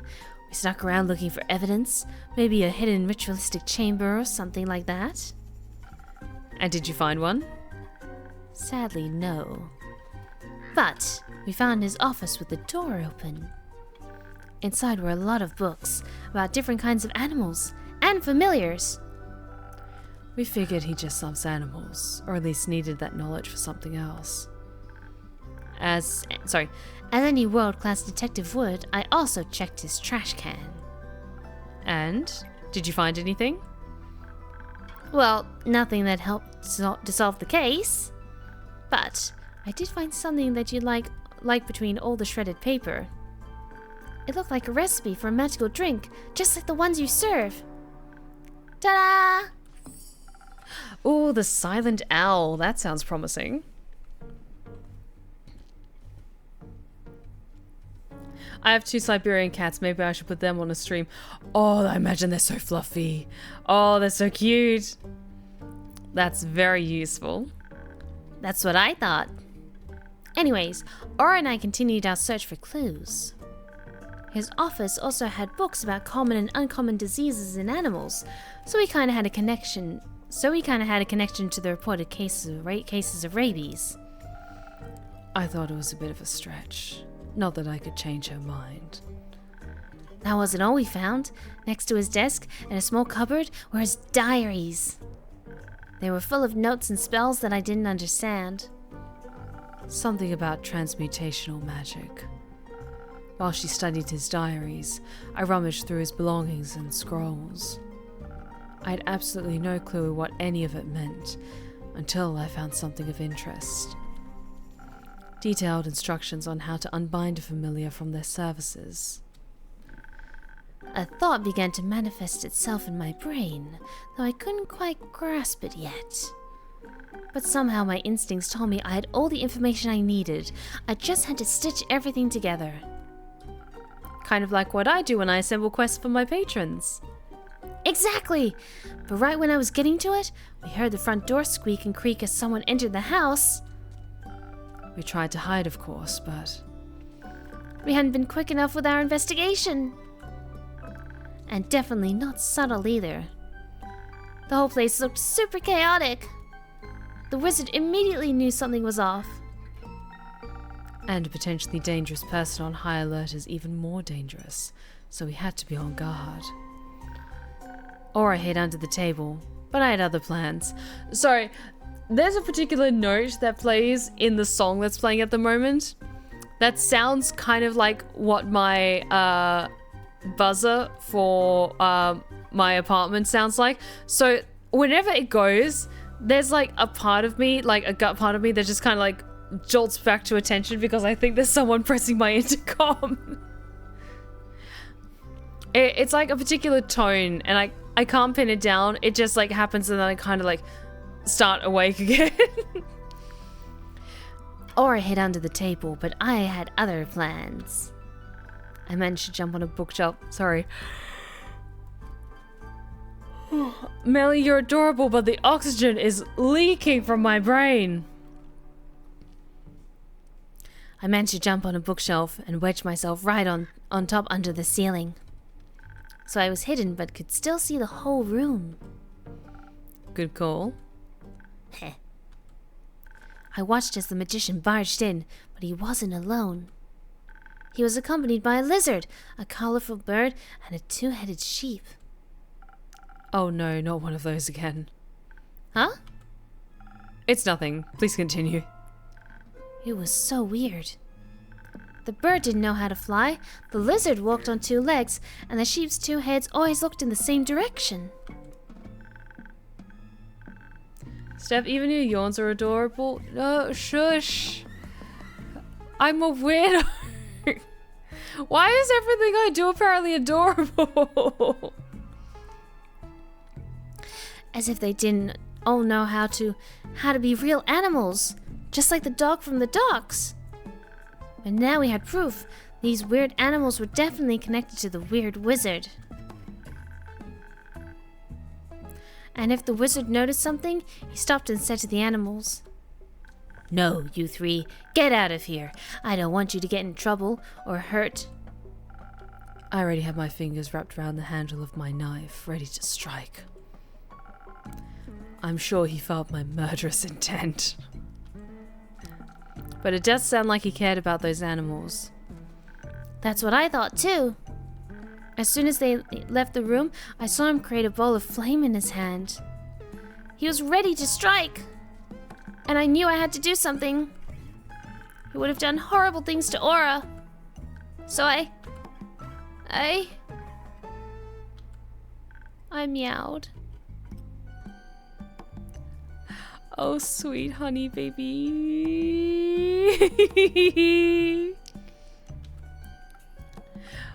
Oh, thank you, Chad. I'm apparently an adorable weirdo, and that makes my heart happy. Thank you. Like a cat? Uh-huh. I pretended to be a cat. And somehow it worked, even though I was wearing clothes. The wizard turned around and saw me on top of the bookshelf. His features turned from worried to soft in a millisecond, and he said, "Oh, a little rascal, how did you get in here? Did I lock you in? You must be terribly scared." And I was scared, but not for the reason he thought. So I just meowed a second time, as you do when you're pretending to be a cat. And then he said very politely, "Would you please come down here? This room isn't a place for little cats, but I can offer you a cup of milk instead." And that was a very tempting offer, so as any cat would, I answered, "No, but I would love some chocolate milk."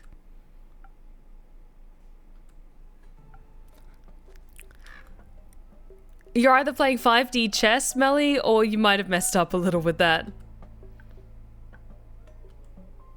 I kinda forgot that cats don't usually speak.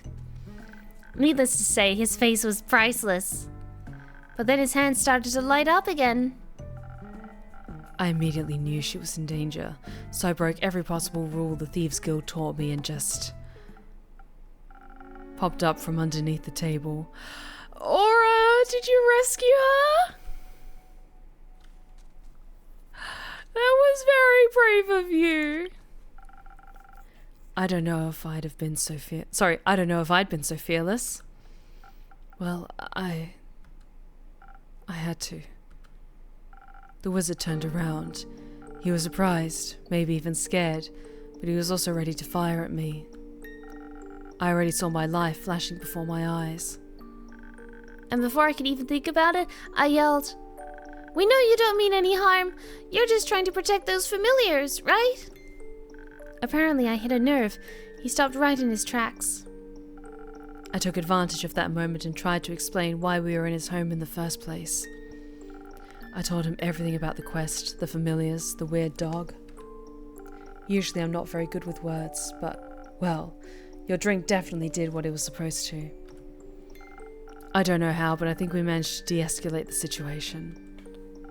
He looked panicked before that, as if he was being chased. Maybe he actually expected people to come after him. Hearing all of the clues out of Aura's mouth kind of flipped a switch in my brain.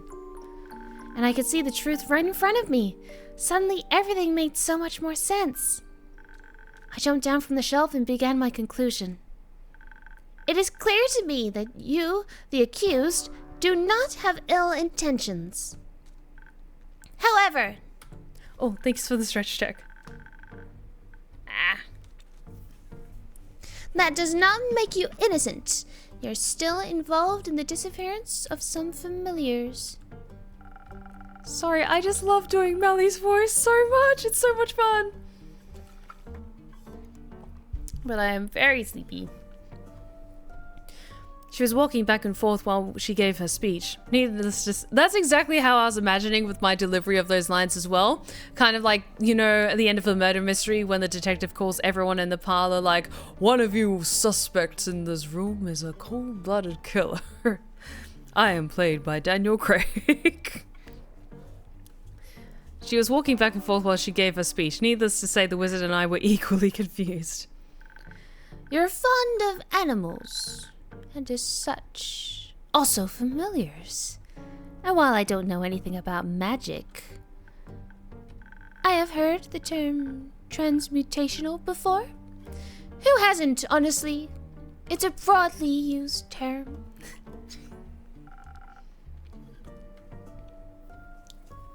That right there was a blatant lie.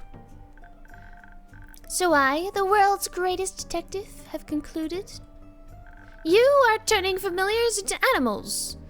Or at least you're making them look like animals. You also were accompanied by some of those turned familiars, and you cared for their safety, which means they are here of their own free will. So by turning them into animals, you did them a favor. They wanted to be transmuted. But now their patrons and the other familiars can't reach them anymore. And they're worried that something bad happened to them. And that's why we're here. Case closed.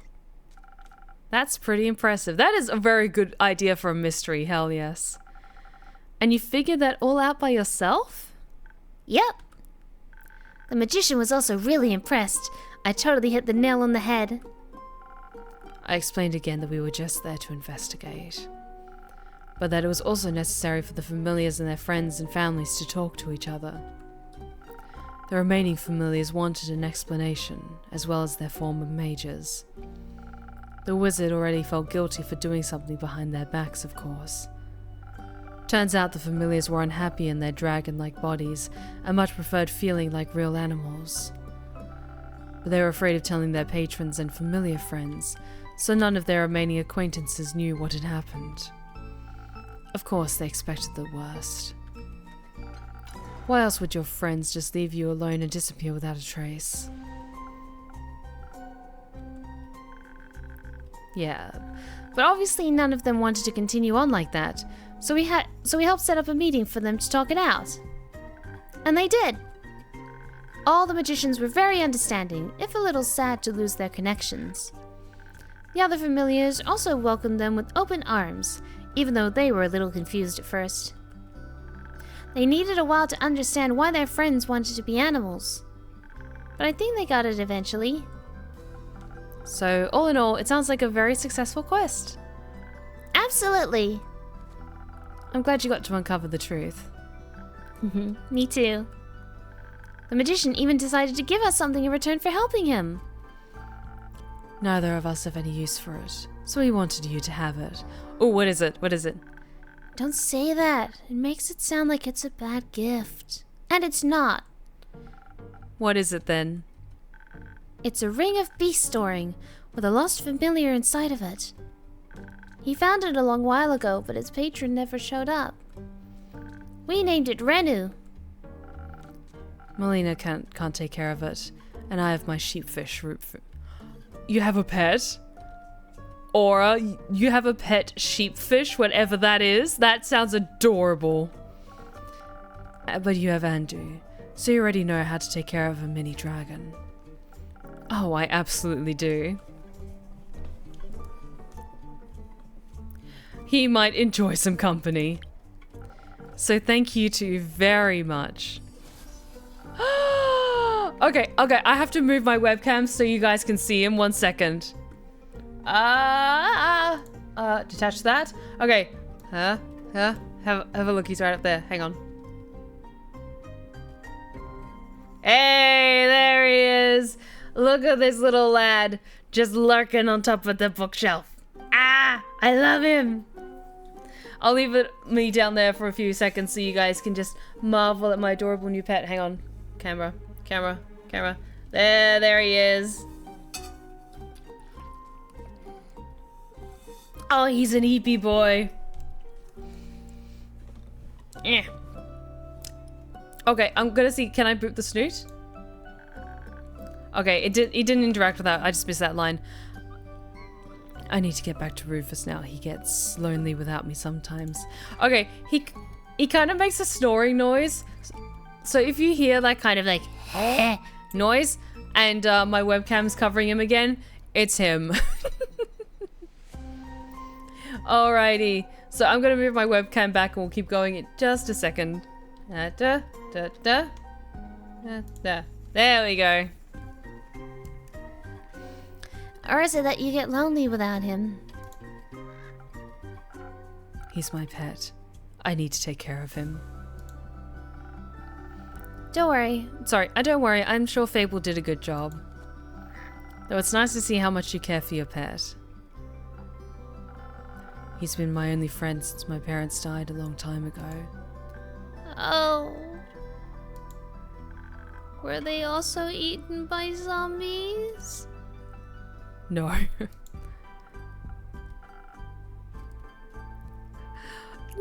Don't say that in front of the child! They were burned alive. Oh. Oh no.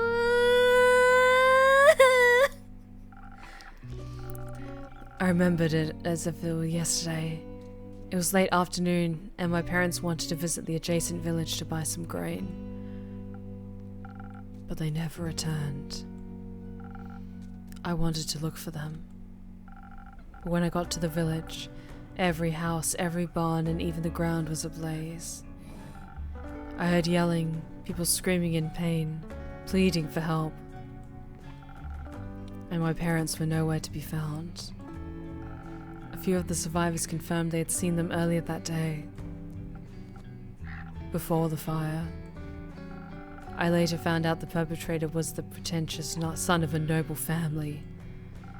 He had a disagreement with a farmer over some payments, and instead paid a bunch of criminals to set fire to his barn. But the fire spread uncontrollably and devoured everything in its path, including innocent lives, just like it did today.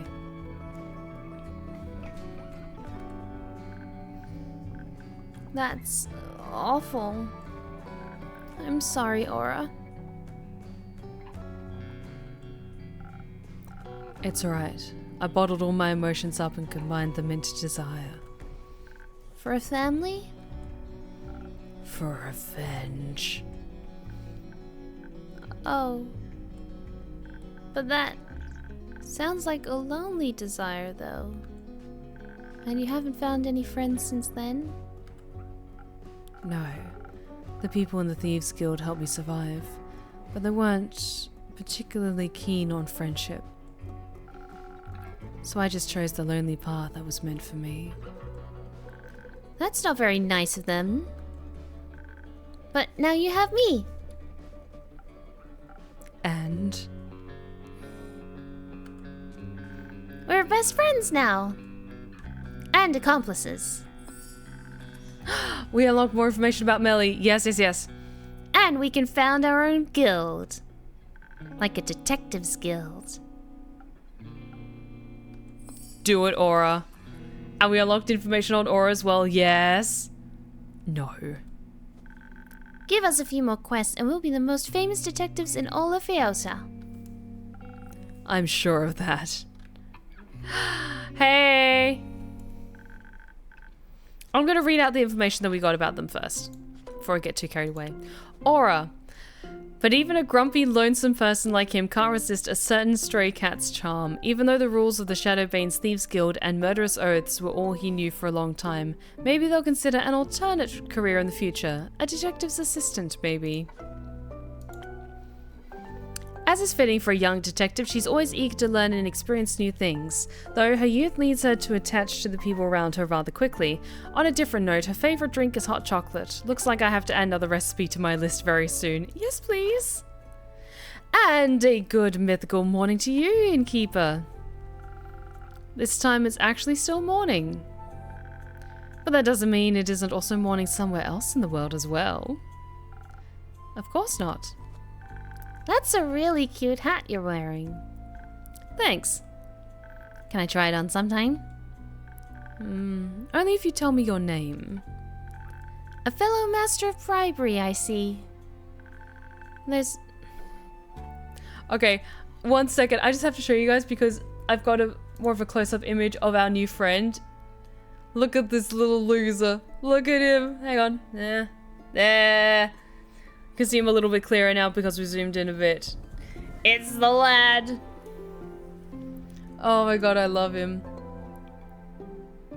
I love his like dumb face and his dumb gecko eyes. Okay, get back into position. There we go. There's nothing more that you could possibly teach me. A world-class detective like me doesn't need extra lessons in bribery. So you're a detective? Yes. The best detective in all of Feosa, I might add. I'm Melina, by the way, but you can call me Melli. Happy to make your acquaintance, Melli. I'm Hexagon Hex, but you can call me Hex. Like, by your last name? No, Hex. As in short for Hexagon, obviously. Ah.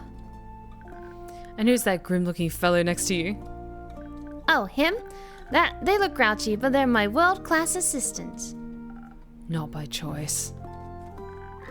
His name is Aura. I'm sure it is, yes. Nice to meet you, Aura. But I think you've gotten enough information out of me.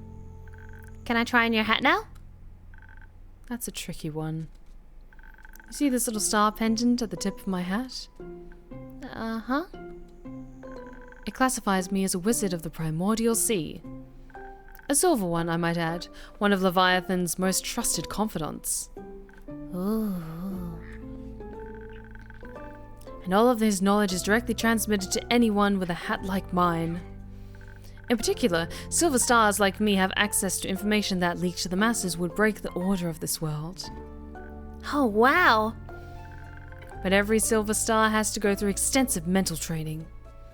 Such amounts of knowledge would drive any mortal without proper training insane.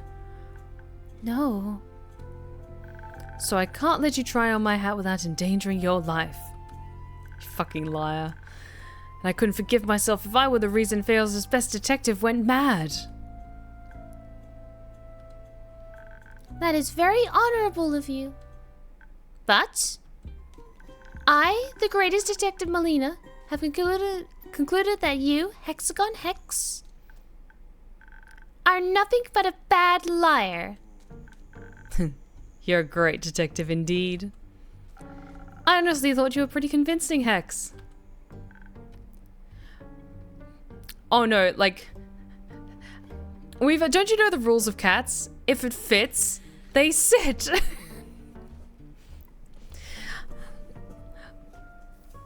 Oh my god, I could just imagine it being plopped on Melli's head though and it just like completely covering her entire face. That's so cute.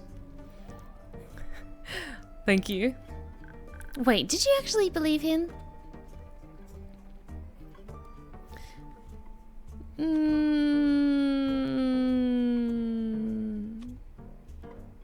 Of course not.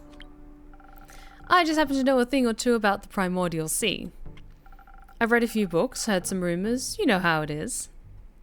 And I really doubt Leviathan would share his precious knowledge with a mere mortal. Nothing against you, Hex. You got me there. I gotta say, you're really convincing. I sure am. Looks like even a great detective like me never stops learning. Honestly, you could have just told me no, though. I would have revealed my name even without the promising magic hat on the line. Cats are very adept at the skill of boxing. Correct. But it's more fun this way. I think honesty is also a very important skill to master. Whatever you say, detective. But Hex, what brings you here today? Nothing really. I was just longing for another one of your drinks. You know, the kind that would flood my head with new ideas. Leave it to me. Andrew, you have a sibling now. Oh, that is a very cool looking drink. Silent Owl. And it's a big brain drink, so we can actually give that to Hex. Silent Owl. With the Silent Owl, you make the night your own. Its accentuated taste and hand-selected spices allow you to become a silhouette lurking in the shadows. A quick sip of this drink will grant you the sight, strength, and subtlety of a natural predator. Ooh, that is big on the big brain stuff. I wonder though, is it maybe a bit too combative for their taste? But, I mean, it's also a very smart drink, so let's go with that. Owls are smart. Let's see. I think this is what we need for an extra boost. And then we need a bit of speed. And some fight. Yes, okay.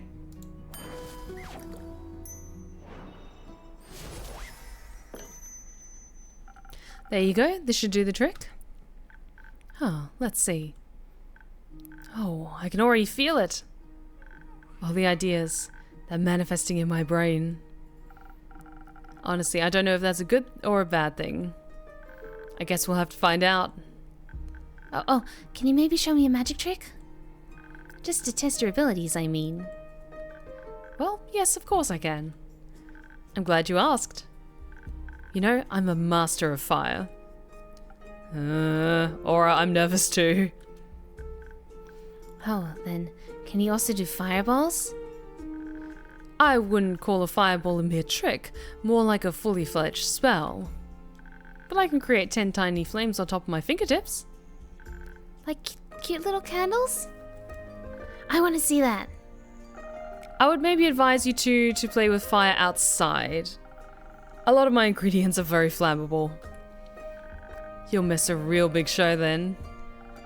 I think I'll somehow manage to survive. Your loss. Aura, are you coming as well? I'm good. Alright, Lone Wolf, you're missing out though. Certainly. See you later. Have fun. Yes, go play with fireworks, kids. Okay, just a heads up, after the day is finished, I'm probably going to wrap up tonight's stream. Hi! I was hoping you'd take the bodyguard job. Innkeep. Care? This quest up for taken. It sure is. Why else would it be hanging on the quest board? Who else do you, thief? Are you going all by yourself? Of course, I don't do groups. But it could be quite dangerous. Darius seems to be a hotspot for danger at the moment. Do you want to come with me or what? If so, spit it out, kid. No. Fine. There's nothing this great sword can't cleave through by itself, or it need much help. Cool. They always like that, Innkeep? Depends on who's in the room. Because Melly's not here. I see how it is. You do. Yes, of course I do. You're like a dragon. You barely know me, so it's obvious that you're reserved as to not expose any weak spots. But sometimes you gotta find the fine line between being reserved and being a tad too edgy. That. Can you stop psychoanalyzing me? Yes. No. Great. Not like you're right with any of your assumptions. You could always enlighten us. I'll pass, but I wouldn't mind another drink. Same as always? Yes. Something... You know. Something for my aura. Gotcha. It's on the house this time.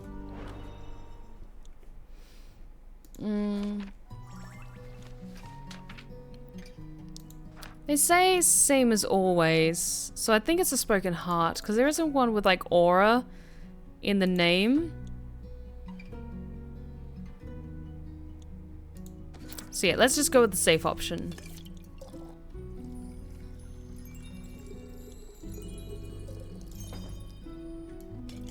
Boo boo, come on.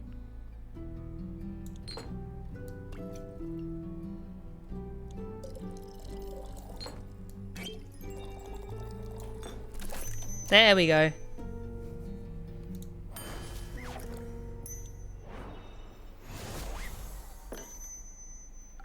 Thanks. That's good. Enough. Splendid. Alright, moving on. What about you, Kea? I'd like to know more about the chasmscape that's the path to Deria. I mean, I haven't been there yet. Me neither, actually. Really? Do you think I never leave this tavern?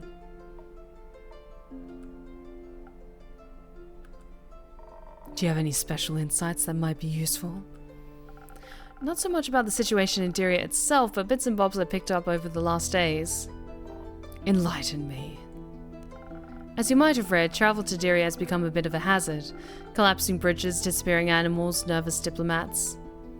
Sounds like a haven for bandits. Among other things.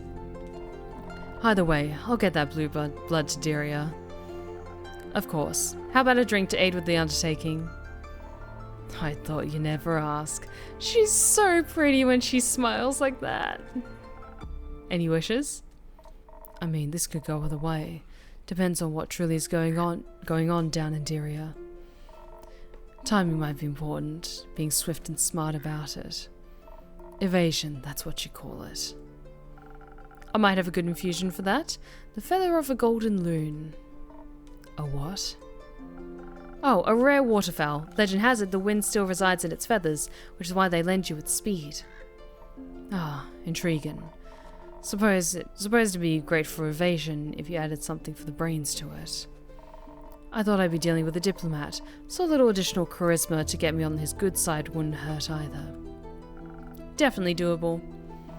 Alternatively, to be prepped for every possible situation, something to up my defenses wouldn't be too bad. How do you feel about traveling under the blessing of the dragons? I'm all ears. With a little citron, your weapon strikes will be blessed. Great against any bandit or bridges. That sounds like something my barber would have chosen. Not that she would have needed it. If the situation really is that dangerous, something that give me more protection would fit. If it comes with enough strength to strike back, that is. But being able to evade the threat by being smart and fast about it might be even better. You know what, Innkeep? I'll leave the choice to you. You should know what you're doing. Let me think about it. Okay, I think charisma and defense is probably the best skills to have for this. Because especially if it's something that she... Oh, it was like defense with like the dragon stuff. Yeah, let's do that with like the defense and dragon as well. In that case, I think the steel tonic would probably be best for that.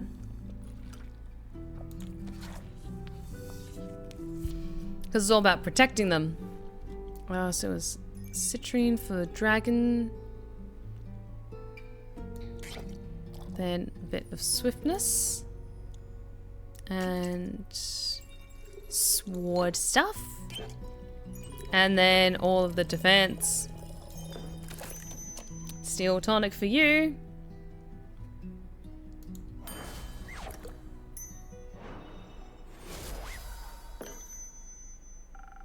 May the dragons guide your way. May they. Hey! Where are you headed? Diria, some diplomat clown in need of aid. Needs some escorting of sorts. Hey, Innkeep. Is this the escort quest you've been offering? Yep. Boggin crap.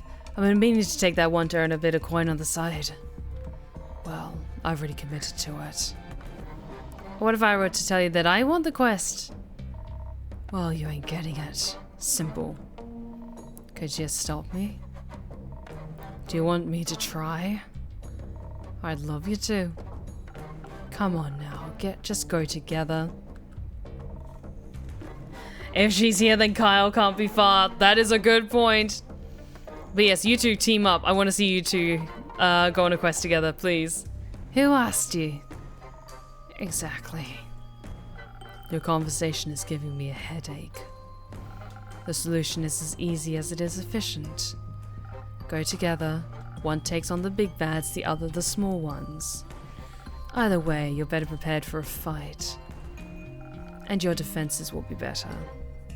I mean, Aura's not wrong. Listen, I'm looking to buy some materials for an important project. Materials cost exploded ever since the stars fell. I wouldn't mind a side gig. You look sturdy, like you could take a few blows, so... Sure. Let's do it. Let's meet tonight at the crossroads to Themis. We'll leave from there. Great. I'll head to my room to start packing. And to take a nap.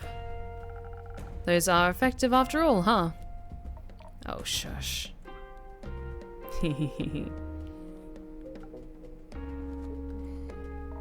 You're a brooding fella, aren't you?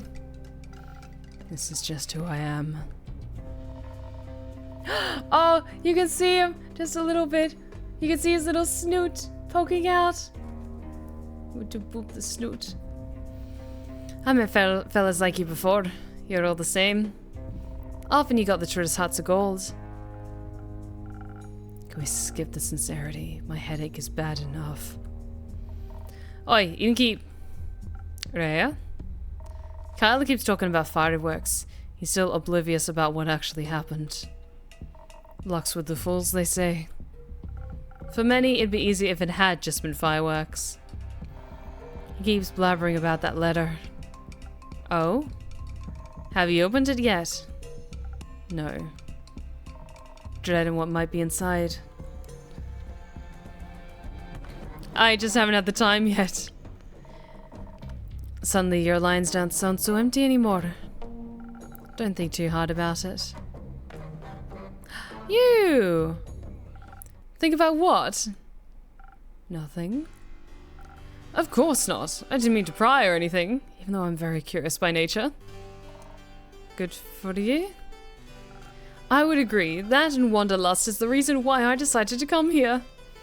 To the tavern, to Zenith, to adventure. Woohoo. Thank you. I've come to inquire whether someone has already embarked on the quest to escort my dear friend to Diria. Very much so. She's sitting right here. Where? Oh, how rude of me. Of course. Hello, brave adventurer. Rhea's enough. Hello, brave Rhea. You are the one who's going to escort my dear friend? Along with Kea. That one. Oh, Kaelin. Phenomenal. I'm beyond thrilled to learn that my dear friend is going to be in such capable hands. Though, I've been wondering... Come on, spit it out. Could I perhaps join? It's totally alright if not, but this diplomat is very dear to me and it feels like my duty to aid him. Can he even fight? Well, I can talk. Very well, in fact. I can fight with my words. The wolf would hate it. So sure thing. Come along, lad. I'll show you some tricks. We leave at midnight. Really? How exciting! Come on, let's go. Oh, how the turntables! God damn it. We're going on a very dangerous and important quest instead of merely reading about it. Seems like you're on the right path for your hero's journey. Indeed, all the stories I have to tell when I return, Innkeeper. I can't wait. Farewell. See you soon. Goodbye. See you soon. I hope their quest goes well and they don't run into anything unexpected.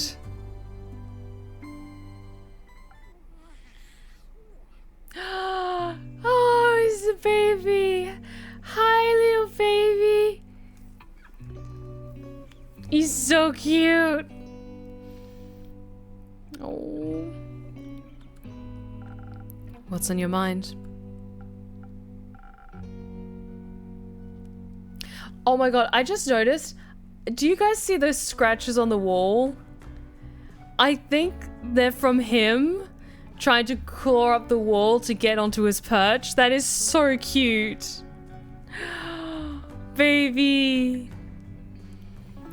Are there any open quests left? There is one, but it involves social conflict resolution. Sure, whatever. Oh, interesting. Aura's gonna be the one to try and help. Okay.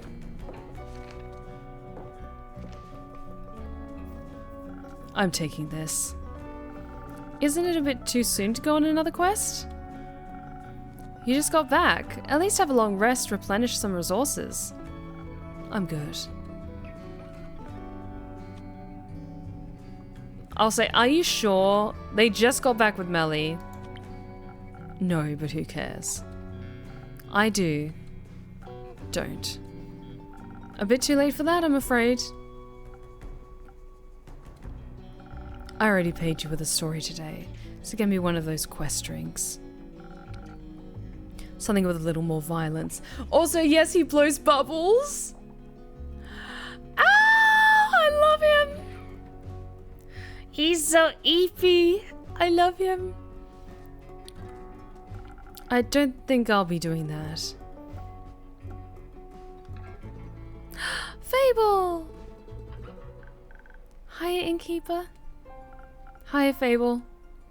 Hiya, Mal. Hi. Yeah. Never mind. Would you like a drink? Actually, I'm here for a quest. Yes, you two go on this quest together. Innkeeper's orders, please. Archie told me there was still one left and I wanted to ask if I could take it. Good question, Fable.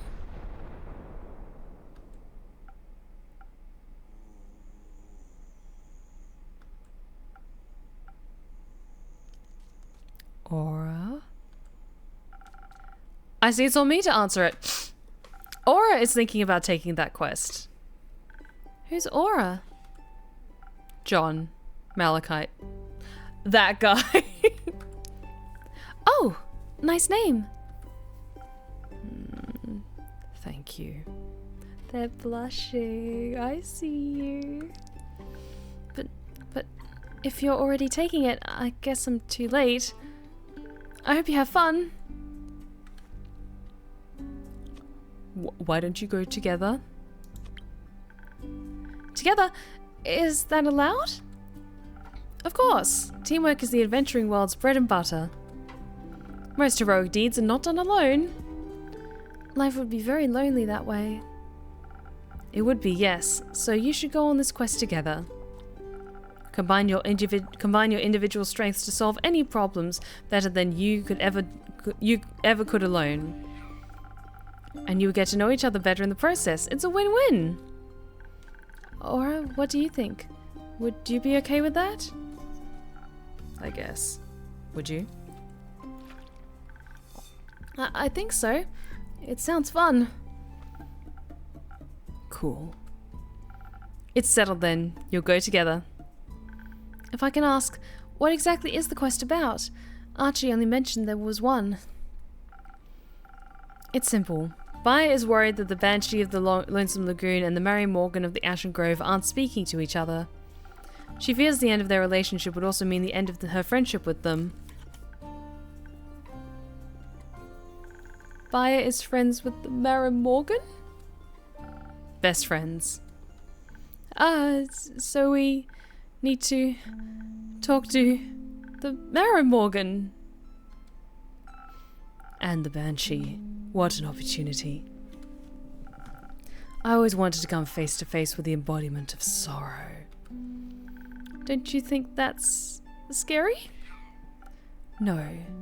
You know what's scary? Failing relationships. Social fights are the most dangerous kind. I find them less scary than wrathful spirits. Seems like together your fears will cancel each other out. I don't know enough about math to dispute that. Speaking of math-ish, how do you two want to approach this? This is not an easy task, so we must be smart about it. Do you still have any of those fake crystals? The ones that make you fade into the shadows entirely? Sure do. Good. I suggest you mix those with a hefty serving of intelligence. Then we can turn invisible and come up with a clever ruse to make them fall for each other again without them ever knowing it was us. Do you just want to avoid social interaction? Maybe. Or maybe I just remember how well being invisible served me last time. Fair enough. I don't know. I feel like they should talk about their feelings. What if their feelings are they never want to talk to each other ever again? Then they should talk about that too. That's not the point of the quest. I think it is. We should face the problem head on instead of trying to find a way to avoid it. Yeah, Aura. I think I could do with another round of charisma for this one. And maybe, Innkeeper? Clay mentioned you have Thunder Sage? That would help us inspire other people, right? Correct. I'll admit, it works a little differently for everyone, but I have no doubt you'll figure it out. Speaking of Clay, he wanted me to tell you that he and Tia will make it back in time for the barbecue. Really? That's amazing! Aura, you should come too. We're having a barbecue at the werewolf settlement on the 31st. It'll be great fun, I think. I don't think so. Oh, alright. Oh. I have to get back to Rufus at some point. He'll need his wool cut. Speaking of Rufus, if you're here, Fable, where's the sheepfish? Melina picked him up.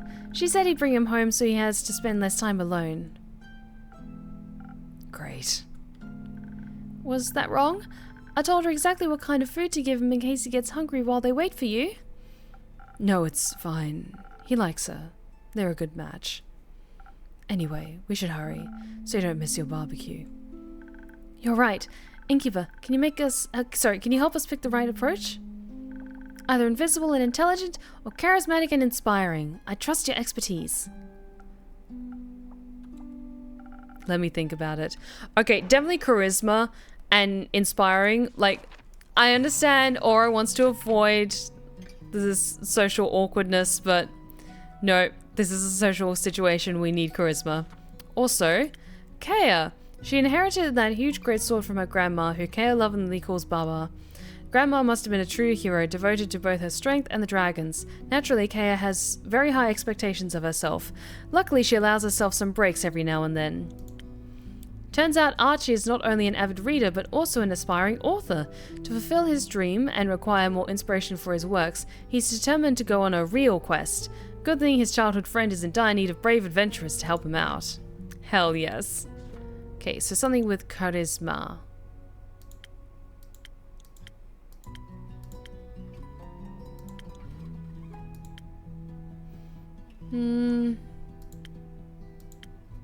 I want to pick something that is mostly more charisma and less intelligence, just because I don't want to accidentally mess this up. 1,000 Winds seems appropriate. Let's go with that.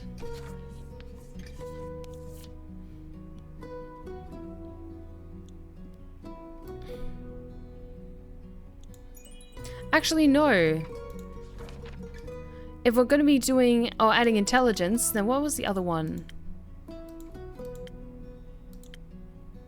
And then a Sunny Breeze is probably the better pick, because if we're going to be having inspiration, then yes, then that automatically adds that bit of oomph there. Okay, then we can just focus on the charisma.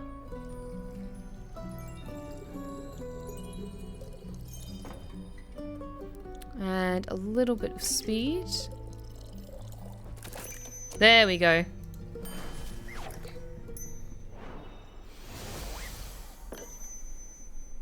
I think a direct approach is the better choice. After all, honest communication is important, right? Would you say so? Very much so. And you? I think honesty is the best approach to any situation, including this one. Agreed. I think the only question left is, where should we start? The Ashen Grove is closer. And you already know where to find the Marrimorgan.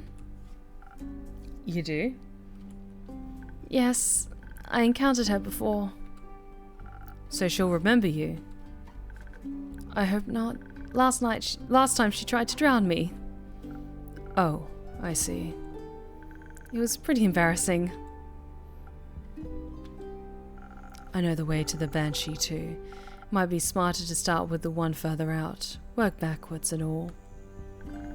That makes sense. Let's do that. Good. But we should prepare first. The journey to Boreas won't be easy. You're right. We should leave tomorrow morning. We should.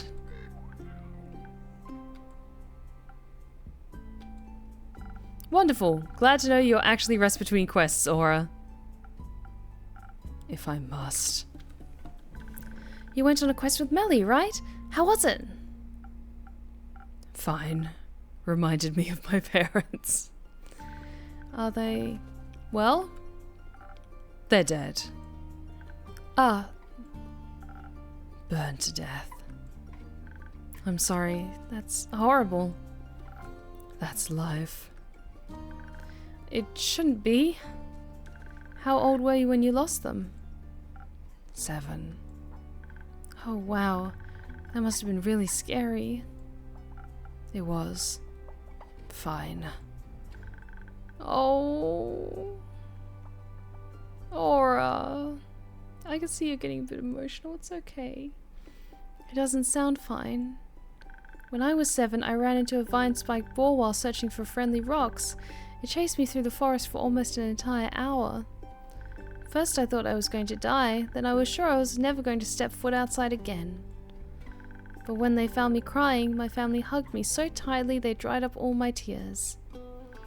And when I sat in my room, frozen in fear, we danced and played board games until I forgot I was even scared.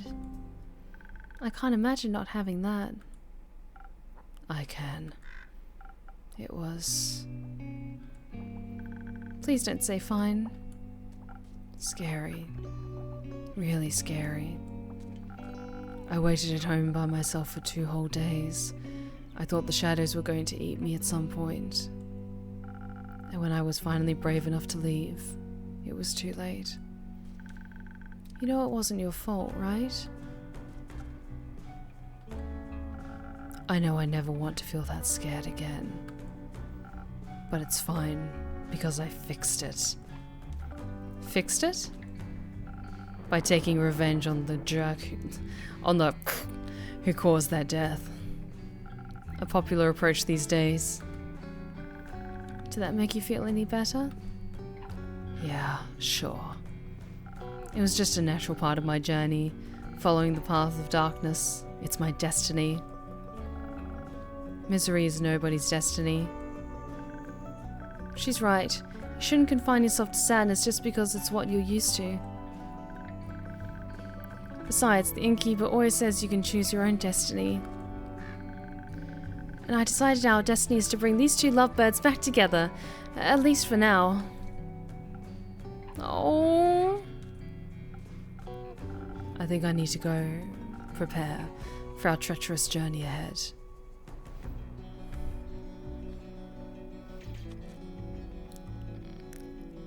let Melina know you're leaving. She'll be worried senseless otherwise. Let her know you'll be back. I might not be. Don't be like your parents. That felt a little bit cold to say, but it's true. Whatever. Time to go.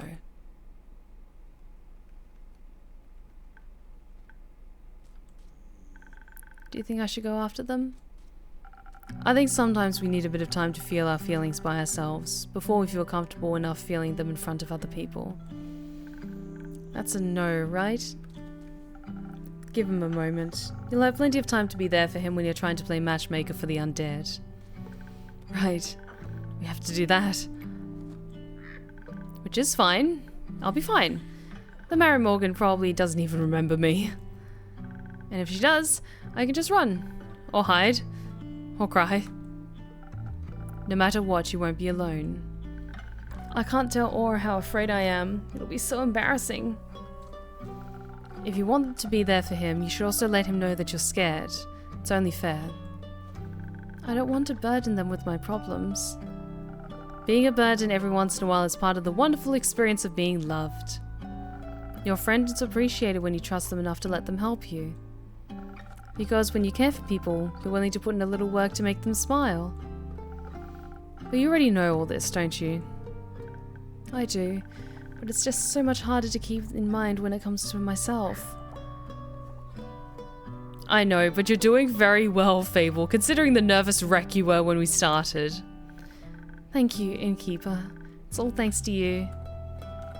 That isn't true. I've been trying to help you the best I can, but you're the one who actually has to change. And I'm proud of how far you've come. Let's call it teamwork then. Let's. Anytime. Can I stay for a little longer? I think I need a bit more time before I can face my fears. Always, Fable. Thank you.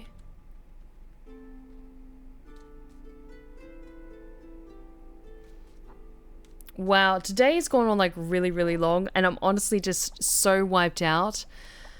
A part of me kind of wants to call end of stream now, even though we didn't get to the end of the night, because I'm just running on zero energy at this point. And yeah, we can save it at any point, so I think now's a good point to wrap things up, because if we kept going for another chunk of time, it's probably going to be another half hour or so, and I'm just so exhausted after today. So I'm going to wrap things up here and now. Awesome. So thank you so much for joining me tonight, my lovelies, for more Tavern Talk. Thank you for bearing with me while I try and figure out how to put that particular quest together, but I have such a great time with this game, and it's been a while since we've played this. I think it's been like 2 and a bit weeks or something like that. So thank you so much for your patience. I love this game so much. I miss these characters so much. But we will be continuing with more Tavern Talk next Wednesday, and I think we're almost at the end of Act 2. I'm not sure if there's 3 acts to this game. I'm assuming there's probably 3, maybe even more, but I'm not quite sure. But yes, let's wrap things up tonight. Thank you so much for joining me tonight, my lovelies, and remember, if you've been lurking in the shadows and you like what you've seen so far, then please consider following. We would love to have you back at the Blue Rose Respite. You're welcome anytime.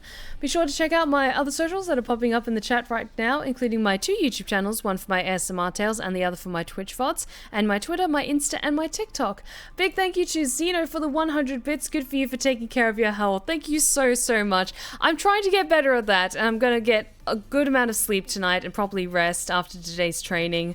But thank you so, so much for joining me tonight, my lovelies. This game is just so much fun. I miss these characters, and I hope you all had a wonderful time as well. Let's see who's currently live, and we can go say hello. Let's